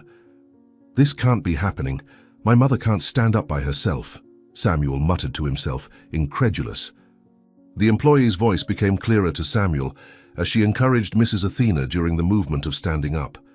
Her words were professional but caring, demonstrating knowledge about rehabilitation and body movement that surprised Samuel. The young woman talked about balance, proper breathing, confidence in one's own muscles, using language that revealed specialized training in healthcare. Samuel watched, fascinated, as his mother responded positively to the instructions, her movements becoming more coordinated and secure with each second. The interaction between the two women revealed an intimacy and trust that had been built over time, suggesting that this was not the first time it had happened. Samuel realized that he was witnessing secret rehabilitation sessions that had been taking place without his knowledge. The employee demonstrated precise and careful techniques, always keeping Mrs. Athena's safety as an absolute priority. "Very good, Mrs. Athena. Feel your feet firm on the ground. You're doing it. Maya encouraged with a sweet voice. Samuel remained motionless in the hallway, watching his mother manage to stand with minimal support from the employee. Mrs. Athena was smiling, an expression of genuine joy that Samuel hadn't seen on her face in years. Her legs trembled slightly from the effort, but supported her weight in a way that seemed impossible, considering her condition in recent years. The employee constantly adjusted her position to offer exactly the support that Mrs. Athena needed, neither too much nor too little, allowing her to exercise her own muscle strength. Samuel felt his heart racing as he watched that miraculous scene, a mixture of contradictory emotions arising in his chest. Part of him felt gratitude for the dedication of that unknown young woman, while another part questioned why no one had told him about these extraordinary advances. The housekeeper certainly didn't know what was happening, or she would have immediately reported any improvement in his mother's condition. How is this possible? The doctors said she would never walk again, Samuel questioned silently. The exercise session continued in the room, with the employee guiding Mrs. Athena through movements that tested her balance and coordination. Samuel observed every detail, noting how his mother actively participated in each exercise, following complex instructions and demonstrating motor capabilities that completely contradicted the medical diagnoses he had received. The young employee worked with professional precision, adjusting the intensity of the exercises based on Mrs. Athena's immediate response. There was an evident chemistry between the two women, a mutual trust that had been built through joint work and shared dedication. Samuel began to realize that his mother was not just physically stronger, but also emotionally transformed. Her face radiated a vitality that had disappeared after the stroke, a renewed hope that illuminated her eyes. The employee celebrated each small progress with genuine enthusiasm, her dedication clearly transcending any basic professional obligation. "Now let's try to take a few small steps. Trust your legs," Maya instructed with confidence. Samuel watched hypnotized as the employee began to gradually reduce the support she offered to his mother. Lady Athena remained standing, her hands still secured by the young woman's, but it was evident that she was supporting most of her own weight. The trust between them was palpable, Lady Athena completely trusting the employee's ability to keep her safe during the exercise. Samuel noticed that his mother was breathing in a controlled and rhythmic manner, demonstrating that she had learned specific techniques to maintain balance and control her movements. The employee spoke constantly, offering encouragement and technical instructions that revealed deep knowledge about physical rehabilitation. Samuel realized that he was witnessing not just casual exercises, but a structured physiotherapy program that had been systematically applied. The employee's dedication was evident in every careful movement, in every word of encouragement, in every subtle adjustment of position she made to optimize Lady Athena's progress. "This is unbelievable. She's really managing to stand on her own," Samuel thought emotionally. The moment Samuel would never forget was about to happen. The employee began to gently release his mother's hands, reducing support so gradually that it seemed like a choreographed dance. Lady Athena remained focused, her muscles working to maintain the independent balance that had seemed impossible for so long. Samuel held his breath, his eyes fixed on the figure of his mother struggling to remain upright without assistance. The employee kept her hands close, ready to offer immediate support if necessary, but Lady Athena was clearly taking full control of her own balance. Seconds that seemed eternal passed as Samuel watched his mother achieve something that the best doctors had declared impossible. Emotion began to rise in his throat, a mixture of joy, disbelief, and overwhelming gratitude. The employee whispered words of encouragement, her voice carrying emotion and pride for the progress of her improvised patient. "You can walk, I know you can. Trust yourself," Maya repeated with affection. Samuel watched paralyzed when his mother, after managing to stand without support, took her first independent step. The movement was hesitant but real, a genuine step that she managed to take using her own strength and coordination. Lady Athena looked at her own feet with surprise and joy, as if discovering a capability she didn't know she possessed. The employee remained beside her, her hands extended in a safety position, but allowing Lady Athena to experience the freedom of independent movement.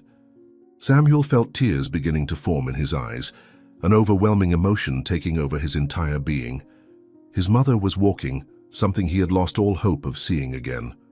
The second step came with more confidence, and the third was almost natural. Samuel held back the tears that threatened to fall, struggling to process the magnitude of the miracle he was witnessing. My God, she's really walking. After all these years, Samuel whispered to himself. Lady Athena continued walking slowly toward the window, each step an affirmation of her miraculous recovery. Her movements were cautious but coordinated, demonstrating that her motor capacity had been genuinely restored through the dedicated work of the employee. The employee accompanied her step by step, always alert to offer support if necessary, but clearly proud of the extraordinary progress they had achieved together. Samuel watched his mother approach the window with her own steps, a scene he had dreamed of, but never really believed he would see again. The sunlight coming through the window illuminated Lady Athena's radiant face, revealing an expression of triumph and joy that deeply touched Samuel's heart. The employee remained close, but it was clear that Lady Athena was experiencing a physical independence that she had lost years ago. Samuel's emotion grew with each second, an immense gratitude for the unknown young woman who had dedicated time and knowledge to restore mobility to his mother. She managed to reach the window walking. This is a true miracle, thought Samuel with his heart racing. When Lady Athena finally reached the window and leaned lightly on the windowsill, looking at the garden with her own eyes at natural height, Samuel could no longer contain his tears. They silently ran down his face as he watched his mother achieve something that seemed impossible just minutes before. The employee was beside Lady Athena, both looking through the window and talking in low tones about the extraordinary progress they had achieved. Samuel could see the genuine pride on the young woman's face, a professional satisfaction mixed with personal affection that revealed how much she cared about his mother's well-being. Lady Athena spoke animatedly about how she felt strong again, about the joy of being able to look at the garden from a perspective she had lost. The employee responded with words of encouragement and pride, explaining how each day of exercises had contributed to that special moment. Samuel leaned against the corridor wall, his legs trembling from the overwhelming emotion he felt. My mother is walking. The miracle I had lost hope of seeing happened by the hands of the cleaning lady, Samuel acknowledged through tears. The conversation between Lady Athena and the employee continued as they remained near the window, natural light illuminating a scene of triumph and renewal. Samuel could hear fragments of the conversation, words about perseverance, about never giving up hope, about how small steps can lead to great transformations. The employee spoke about the importance of continuing the exercises to maintain and improve the progress achieved, demonstrating a commitment that went far beyond her basic professional obligations. Lady Athena expressed deep gratitude for the young woman's dedication and patience, recognizing that without her specialized help, that moment would never have been possible. Samuel observed the interaction between the two women, realizing that a genuine friendship had developed based on mutual trust and shared goals. His mother's transformation was complete. Physically, emotionally, and spiritually, she had regained a vitality that Samuel thought had been lost forever. The employee had done much more than simply help with exercises. She had restored hope and dignity to a woman who had resigned herself to disability. How can I thank someone who returned my mother to life? Samuel wondered emotionally. Samuel remained leaning against the corridor wall, tears continuing to stream down his face as he processed the magnitude of what he had witnessed. His mother had walked from the wheelchair to the window, a feat that the best medical specialists had declared impossible. The employee had achieved something that years of conventional treatments had not accomplished, using personal dedication and specialized knowledge that clearly transcended her official position in the house. Samuel felt a complex mixture of emotions, immense gratitude, deep admiration, and also a twinge of guilt for not having realized his mother's recovery potential earlier. He questioned how many opportunities had been lost by passively accepting the pessimistic diagnoses of doctors.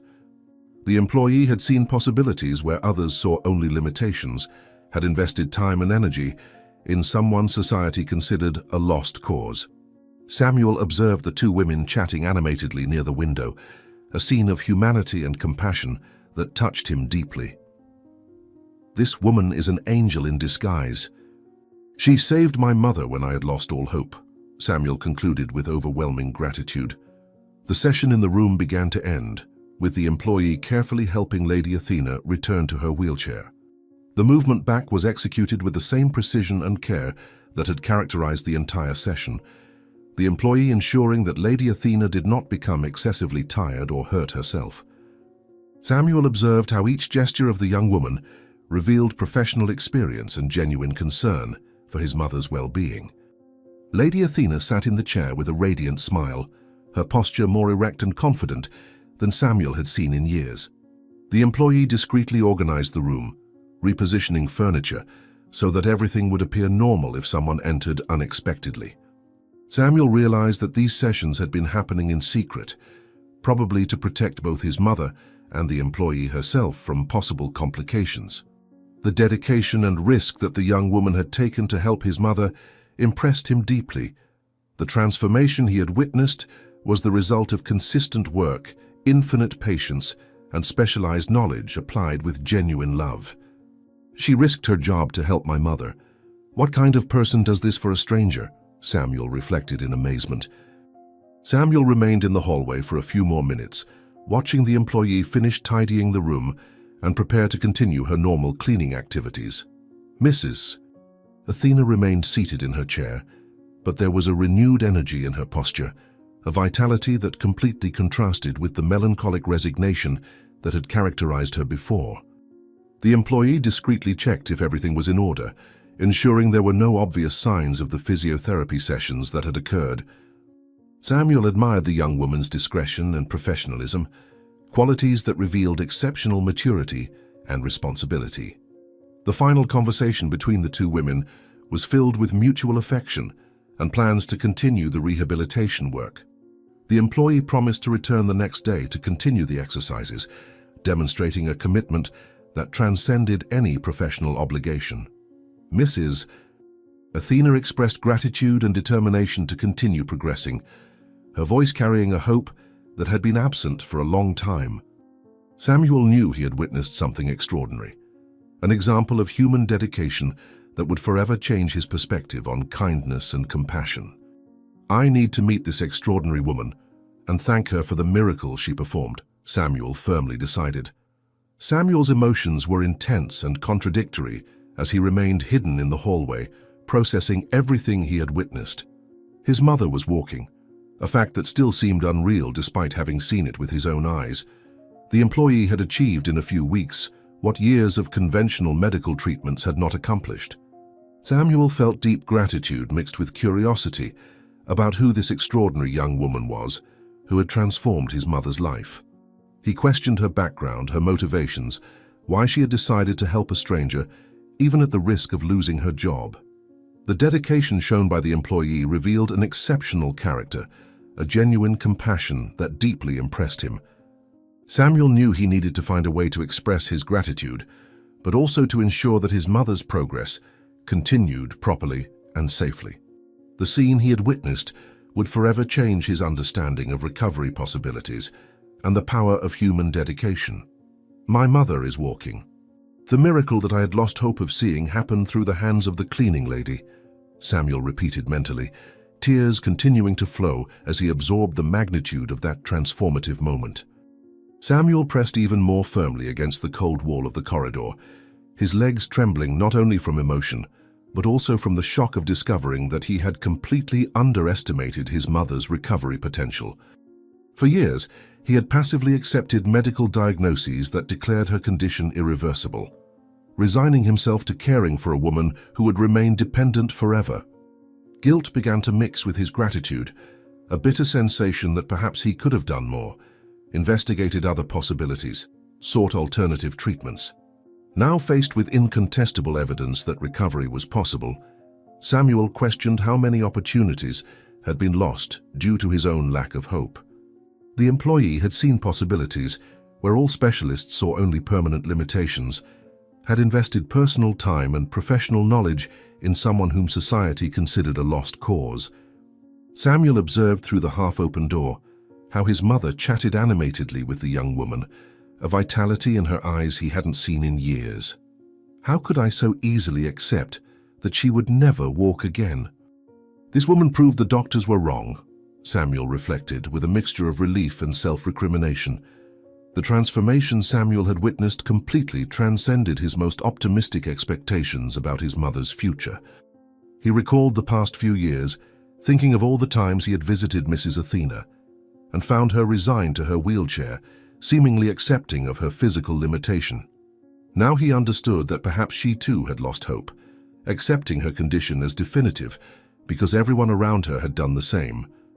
The employee had managed not only to restore physical capabilities but also to rekindle the flame of hope that had been extinguished.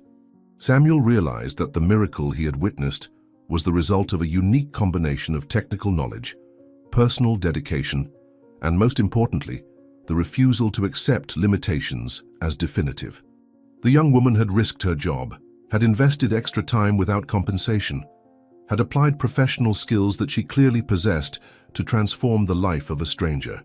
Samuel felt a growing admiration for that extraordinary person who had demonstrated a humanity that he rarely encountered in the business world where he lived. She not only restored movement to my mother's legs, she restored hope to our hearts, concluded Samuel emotionally. The emotional impact of the discovery continued to reverberate through Samuel's entire being, transforming not only his perspective on his mother's condition, but also on his own priorities in life. He had spent years focused exclusively on business matters, treating his mother's situation as a responsibility to be managed through professional caregivers and adequate facilities. He had never considered that she might have potential for significant recovery, had never questioned whether the care she received was truly the best possible. The employee had demonstrated that true care went far beyond simply ensuring basic comfort and safety. Samuel observed how his mother radiated renewed energy, a joy of living that had disappeared after the stroke and was now returning with full force. The young woman's dedication had resulted in a transformation that no amount of money or conventional medical resources had managed to achieve. Samuel felt that he needed to completely reassess his approach to his mother's care, ensuring that she received not only physical assistance, but also the kind of hope and encouragement that this extraordinary employee had provided. All this time I thought I was giving her the best, but this woman showed what it really means to care for someone, Samuel admitted to himself. Samuel remained in the hallway for a few more minutes, discreetly observing as the employee finished her activities in his mother's room. Each movement of the young woman revealed professionalism and genuine care, a rare combination that had resulted in the miracle he had just witnessed. Mrs. Athena remained seated in her wheelchair, but her posture had completely changed. She sat more upright, her eyes shone with renewed life, and a genuine smile illuminated her face. The conversation between the two women continued in a low tone, but Samuel could perceive the mutual affection that had developed between them. The employee carefully checked if all furniture was in its original positions, ensuring there was no obvious evidence of the physiotherapy sessions that had occurred. Samuel admired the young woman's discretion and care, qualities that demonstrated exceptional maturity and responsibility. He knew he needed to find a way to approach the situation without compromising the extraordinary work being done, but also without allowing that exceptional dedication to go unnoticed or inadequately rewarded. His mother is walking.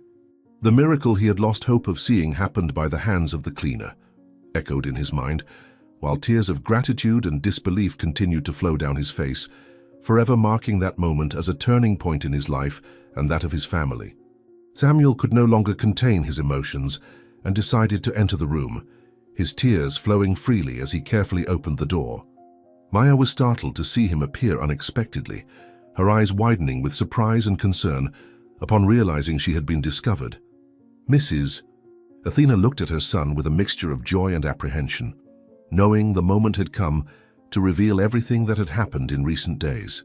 Samuel walked directly to his mother, kneeling beside the wheelchair and hugging her with an emotional intensity he hadn't shown in years.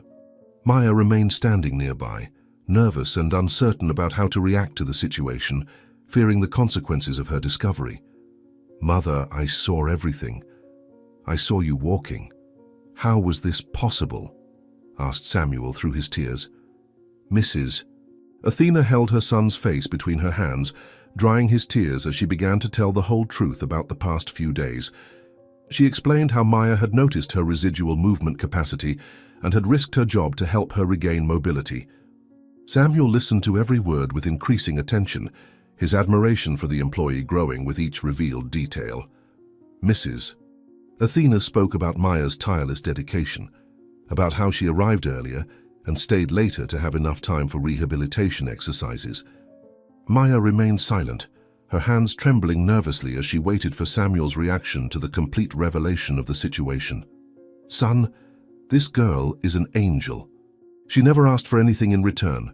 She just wanted to help me walk again," explained Mrs. Athena emotionally. Samuel turned to Maya, his eyes still moist with tears, but now shining with deep gratitude instead of surprise. He slowly stood up and extended his hand to the young woman, who hesitated for a moment before accepting the greeting.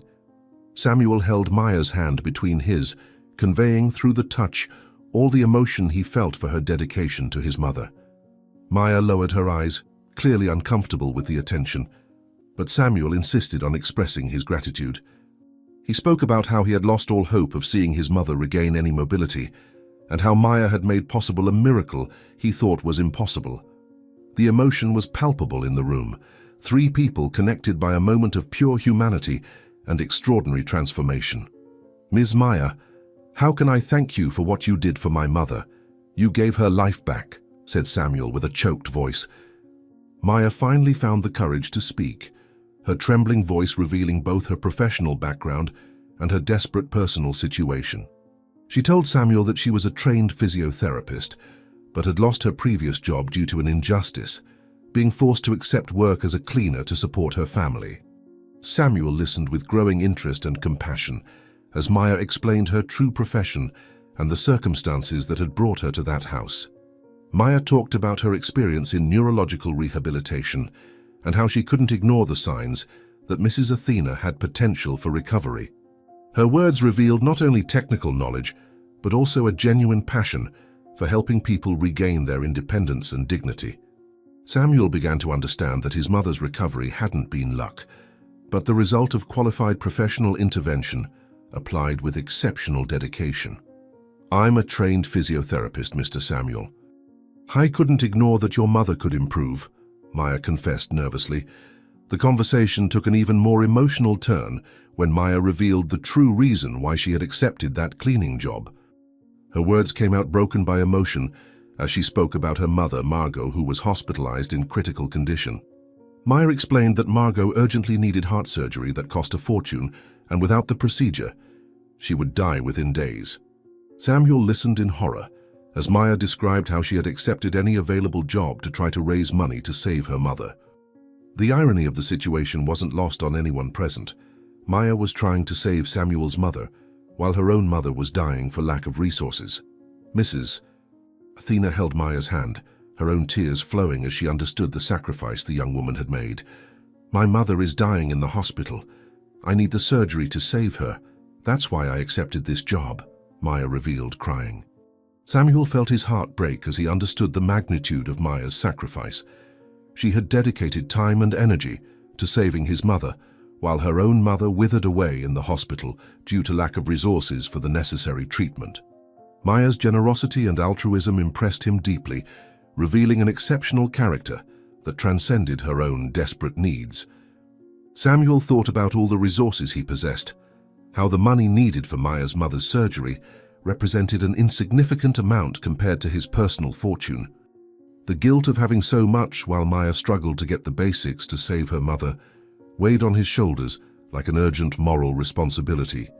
He looked at Maya, seeing not just the dedicated employee who had transformed his mother's life, but also a desperate daughter fighting against time to save someone she loved. "You sacrificed everything to help my mother while yours was dying. That's the purest love I've ever witnessed," said Samuel, deeply touched. Samuel didn't hesitate for even a second before making the decision that would change Maya's life forever. He picked up his cell phone and immediately called his personal assistant, giving urgent instructions to transfer funds to completely cover the costs of Maya's mother's surgery.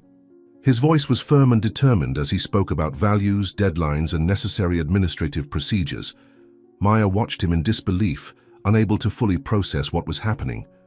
Samuel explained that he was arranging for the full payment of Margot's heart surgery, including all hospital and recovery costs.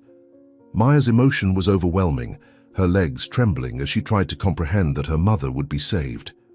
Samuel continued speaking on the phone, ensuring that all procedures would be expedited so the surgery could happen as quickly as possible. Transfer the full amount to the hospital immediately. The surgery needs to happen today, Samuel ordered over the phone. While Samuel finalized the financial arrangements, Maya collapsed in tears of relief and gratitude, being consoled by Lady Athena, who perfectly understood the young woman's emotion. The transformation in the room was palpable, 3 lives being changed simultaneously through an act of generosity that transcended any normal expectation. Samuel explained to Maya that she should go immediately to the hospital to accompany the preparations for her mother's surgery. He offered his personal car and driver to ensure Maya would reach the hospital quickly and safely. Maya tried to express her gratitude, but words seemed inadequate given the magnitude of Samuel's gesture. Lady Athena held both their hands, united by a moment of pure humanity that none of them would ever forget. Samuel felt a deep satisfaction in being able to repay, at least partially, the miracle that Maya had provided to his family. "Go to the hospital now. Your mother will be operated on today and she'll be fine," Samuel assured Maya. The urgency of Margot's medical situation became evident when Samuel called the hospital directly, speaking with administrators about the immediate release of surgical procedures. Maya quickly explained the details of her mother's case, providing information about the responsible cardiologist and the type of surgery needed. Samuel used his influence and resources to ensure that Margot would be attended by the best medical team available, without any delay due to bureaucratic or financial issues. The race against time had begun, but now with all necessary resources finally available, Maya prepared to leave for the hospital, still processing the extraordinary turnaround her life had taken in a matter of minutes. Lady Athena embraced her affectionately, whispering words of encouragement and promising to pray for Margot's recovery. Samuel observed the scene with emotion, knowing that he was witnessing a moment that would define the rest of their lives. "Margot will be operated on by the hospital's best team. Don't worry about anything else," Samuel firmly guaranteed. Samuel's car quickly arrived at the mansion, and Maya prepared for the most important journey of her life. Samuel insisted on accompanying her to the hospital, feeling that he needed to be present to ensure everything would go perfectly. Lady Athena bid them farewell from her bedroom window, moved by seeing how fate had intertwined their lives in such an extraordinary way. During the trip to the hospital, Maya shared more details about her family, talking about Ethan, her teenage brother who was taking care of Margot during her absence. Samuel listened attentively, better understanding Maya's family situation and the pressure she had faced to support the family alone. The conversation in the car revealed Maya's strength of character, her determination to protect those she loved, and her ability to maintain hope even in the most desperate circumstances.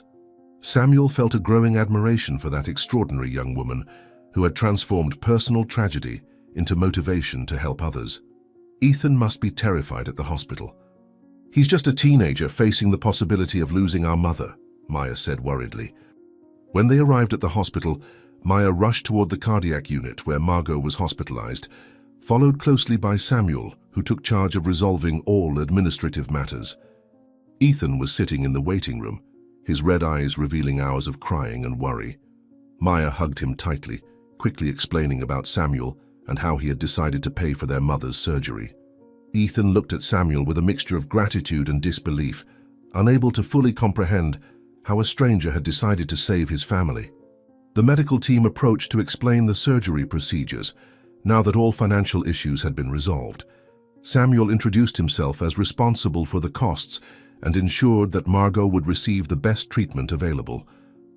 The atmosphere in the hospital changed completely, the medical team mobilizing with renewed urgency now that resources were guaranteed. "Maya, is this gentleman really going to pay everything for our mother? How is this possible?" asked Ethan incredulously. The cardiologist responsible for Margot's case met with the family to explain the details of the surgery that would be performed. He talked about the complexity of the procedure, about the risks involved, but also about the excellent chances of success if the operation was performed immediately. Maya held Ethan's hand while listening to the medical explanations, finally having real hope that her mother would survive. Samuel remained beside the family, ensuring that all needs were met without hesitation. The doctor explained that Margot would be taken to the operating room within an hour, time needed to prepare the team and specialized equipment. Maya asked to see her mother before surgery, a request that was immediately granted. The emotion was intense for everyone present, knowing that those could be the last words between mother and daughter before a risky surgery. The surgery is complex, but with adequate resources, the chances of success are very high, explained the cardiologist. Margot was conscious but visibly weak when Maya and Ethan entered her hospital room. Her eyes lit up upon seeing her children, but she immediately noticed something different in Maya's expression. Maya held her mother's fragile hand, quickly explaining about Samuel and how he had offered to pay for the surgery. Margot tried to protest, saying she couldn't accept such generosity from a stranger, but Maya insisted it was the only way to save her. Ethan joined the conversation, explaining to his mother that this was her chance to survive and that they would find a way to repay Samuel's kindness. Margot looked through the door of the room and saw Samuel respectfully waiting in the hallway, understanding that this man had chosen to save her life out of pure compassion. Tears ran down the faces of the entire family, a mixture of relief, gratitude, and finally renewed hope. "My children, how can I accept such kindness from someone who doesn't even know me?" Margot whispered weakly. Preparation for surgery began immediately, with the medical team working efficiently to ensure Margot was operated on as quickly as possible. Maya and Ethan signed the necessary documents, while Samuel took care of all financial and administrative aspects. The nurse explained that the surgery would last approximately 4 hours, depending on the complexity encountered during the procedure. Margot was transferred to a stretcher and taken to the operating room, saying goodbye to her children with words of love and gratitude. Maya held her mother's hand until the last possible moment, whispering words of encouragement and promising to be waiting when she woke up. Samuel observed the scene with deep emotion, understanding that he was witnessing the transformative power of human generosity. The waiting room became the center of the universe for that family, where they would anxiously await the outcome that would determine Margot's future.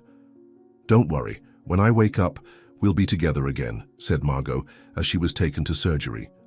The first hours of waiting were tense, with Maya, Ethan, and Samuel taking turns between nervous conversations and periods of contemplative silence. Samuel told Ethan about how Maya had helped his mother to walk again, explaining the extraordinary dedication she had shown. Ethan was proud to learn about his sister's professional skills and how she had used her knowledge to help someone, even while in personal despair. Maya talked about her training as a physiotherapist and her dreams of being able to return to work in her area of specialization. Samuel was already planning how he could help Maya rebuild her professional career after Margot's recovery. The conversation helped pass the time and relieve the tension of waiting, creating bonds of friendship and mutual respect between people who had met just hours before. With each passing hour, hope grew that Margot would survive the complex procedure. "Maya, after Mum recovers, will you be able to go back to work as a physiotherapist?" Ethan asked hopefully. The surgeon appeared in the waiting room after 3.5 hours of operation, his face tired, but with an expression that conveyed good news. Maya and Ethan stood up immediately, followed by Samuel, who had remained with them throughout the wait. The doctor explained that the surgery had been a complete success, that the procedures had gone better than expected. Margot was stable in the intensive care unit, gradually waking from anesthesia, and all indications suggested an excellent recovery. Maya collapsed in tears of relief, being embraced by Ethan, who was also crying with happiness. Samuel felt a deep satisfaction for having made possible that moment of joy for a family that deserved a second chance. The surgeon explained that Margot would need a few days of recovery in the hospital, but that she would soon be home with her family. The waiting room transformed into a place of celebration, where 3 people celebrated the victory of life over adversity. The surgery was a complete success. "Margot will fully recover and have many years of life ahead," announced the surgeon with a smile. 2 hours after the announcement of the successful surgery, Maya and Ethan were authorized to see Margot in the intensive care unit. They walked nervously through the hospital corridors, followed by Samuel, who insisted on accompanying them in this crucial moment. Margot was conscious, although still drowsy from the effects of anesthesia, but her eyes lit up when she saw her children enter the room. The medical equipment around the bed showed stable and promising vital signs, confirming the success of the procedure. Maya gently held her mother's hand, feeling the strong and regular pulse that indicated a heart finally functioning properly. Ethan positioned himself on the other side of the bed, his eyes moist with relief at seeing his mother awake and responding well to treatment. Samuel respectfully remained near the door, observing the family reunion with genuine emotion. "My children, I am well. I feel as if I've been reborn today," whispered Margot with a weak but hopeful voice. Margot tried to speak more, but Maya reassured her, explaining that she needed to rest to fully recover from surgery. The intensive care nurse explained that Margot would remain there for 48 hours for constant monitoring, but that all signs indicated an exceptional recovery. Ethan held his mother's other hand, promising that he would be there every day until she was discharged from the hospital. Maya spoke about Samuel and how he had made the surgery possible, formally introducing the man who had saved Margot's life.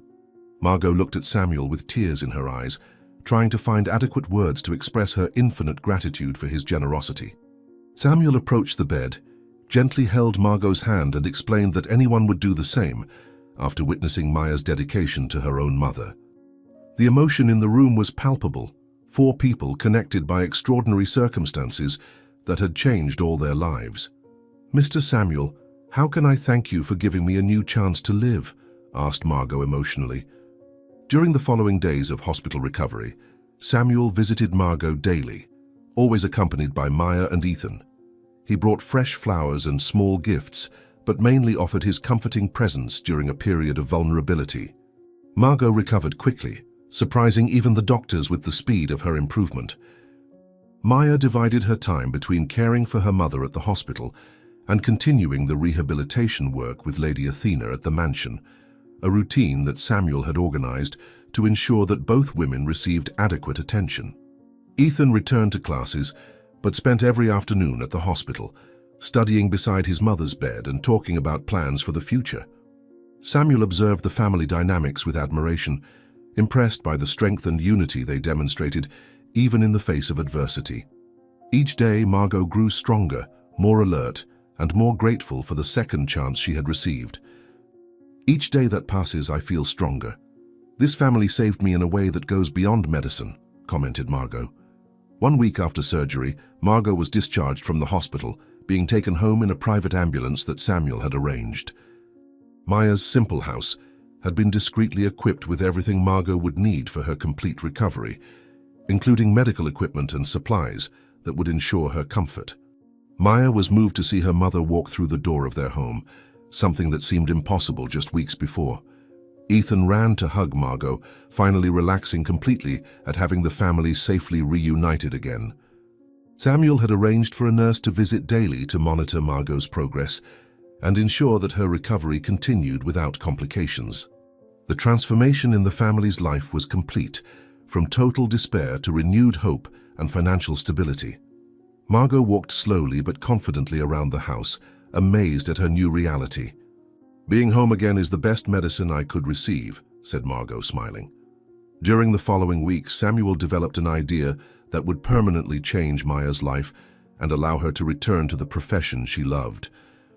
He began working secretly with architects and specialists to create a state-of-the-art rehabilitation clinic, specifically designed so Maya could practice her profession with the best available resources. The project included modern physiotherapy equipment, rooms adapted for different types of rehabilitation, and a support team that would allow Maya to focus on what she did best. Samuel knew that Maya deserved much more than simply having her financial situation resolved. She deserved to have her professional dreams fulfilled. The clinic would be located in an accessible neighborhood, allowing people from different social classes to benefit from Maya's services. Samuel worked on the details during the day, while Maya continued caring for Lady Athena. unaware of the grand plans being prepared. This clinic will be the recognition that Maya deserves for her extraordinary dedication, thought Samuel, planning every detail. The revelation about the clinic happened 1 month after Margot's surgery, when Samuel invited Maya and her family for a special lunch at the mansion. Lady Athena was present, now walking with more independence and actively participating in the social life of the house. During lunch, Samuel presented the clinic plans, showing architectural drawings and explaining how Maya could direct her own rehabilitation institution. Maya was speechless, her hands trembling as she examined the documents showing her name as clinical director of the new facility. Margot and Ethan watched with pride as Maya tried to process the magnitude of the gift she was receiving. Lady Athena held Maya's hand, explaining that she had insisted that Samuel create something that would allow her to continue helping other people as she had helped her.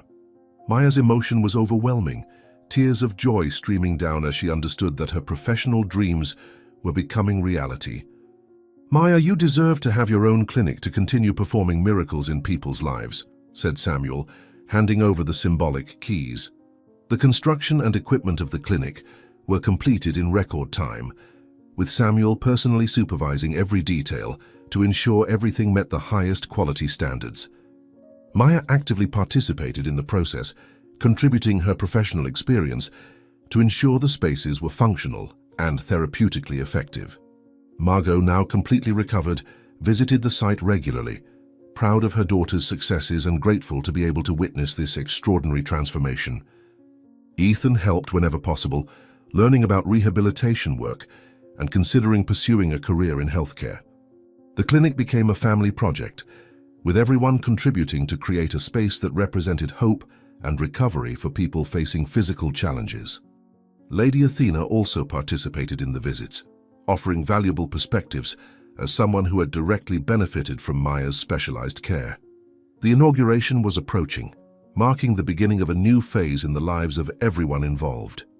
"This clinic represents a new beginning for our family and for all who will need help," observed Margot. The inauguration of the clinic took place on a sunny morning with a simple but emotional ceremony that brought together family members, friends, and representatives of the local medical community. Maya was nervous but radiant, wearing her professional coat and carrying her physiotherapy diploma that had been framed and displayed prominently at the reception. Samuel gave a speech about the importance of rehabilitation and how Maya represented the best of professional dedication and human compassion.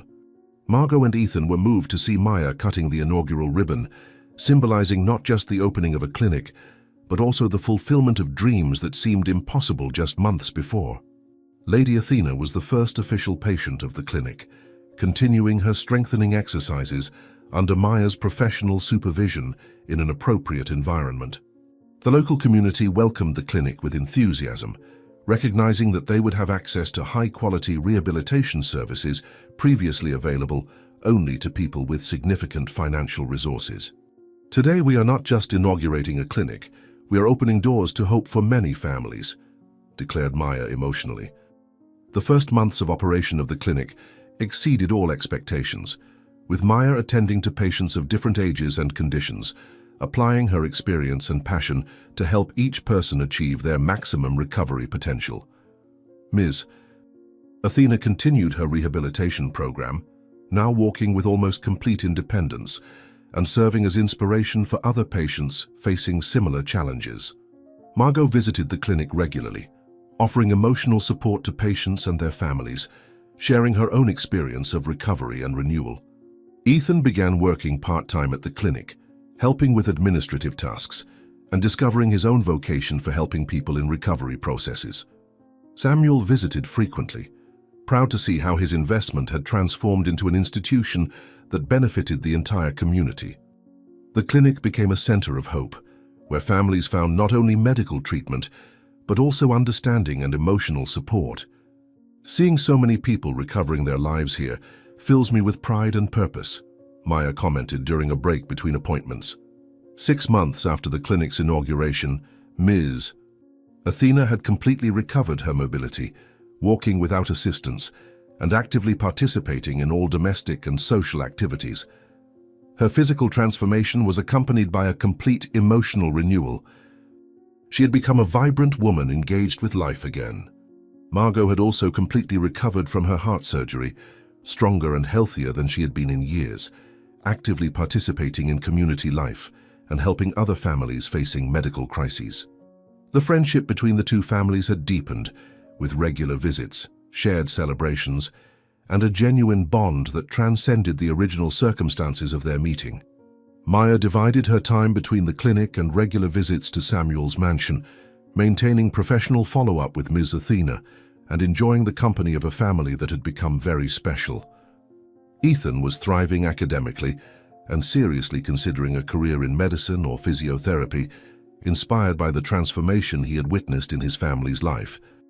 Maya knew that her life had changed forever, not just by finding financial stability and professional fulfillment, but mainly by discovering an extended family that loved and valued her.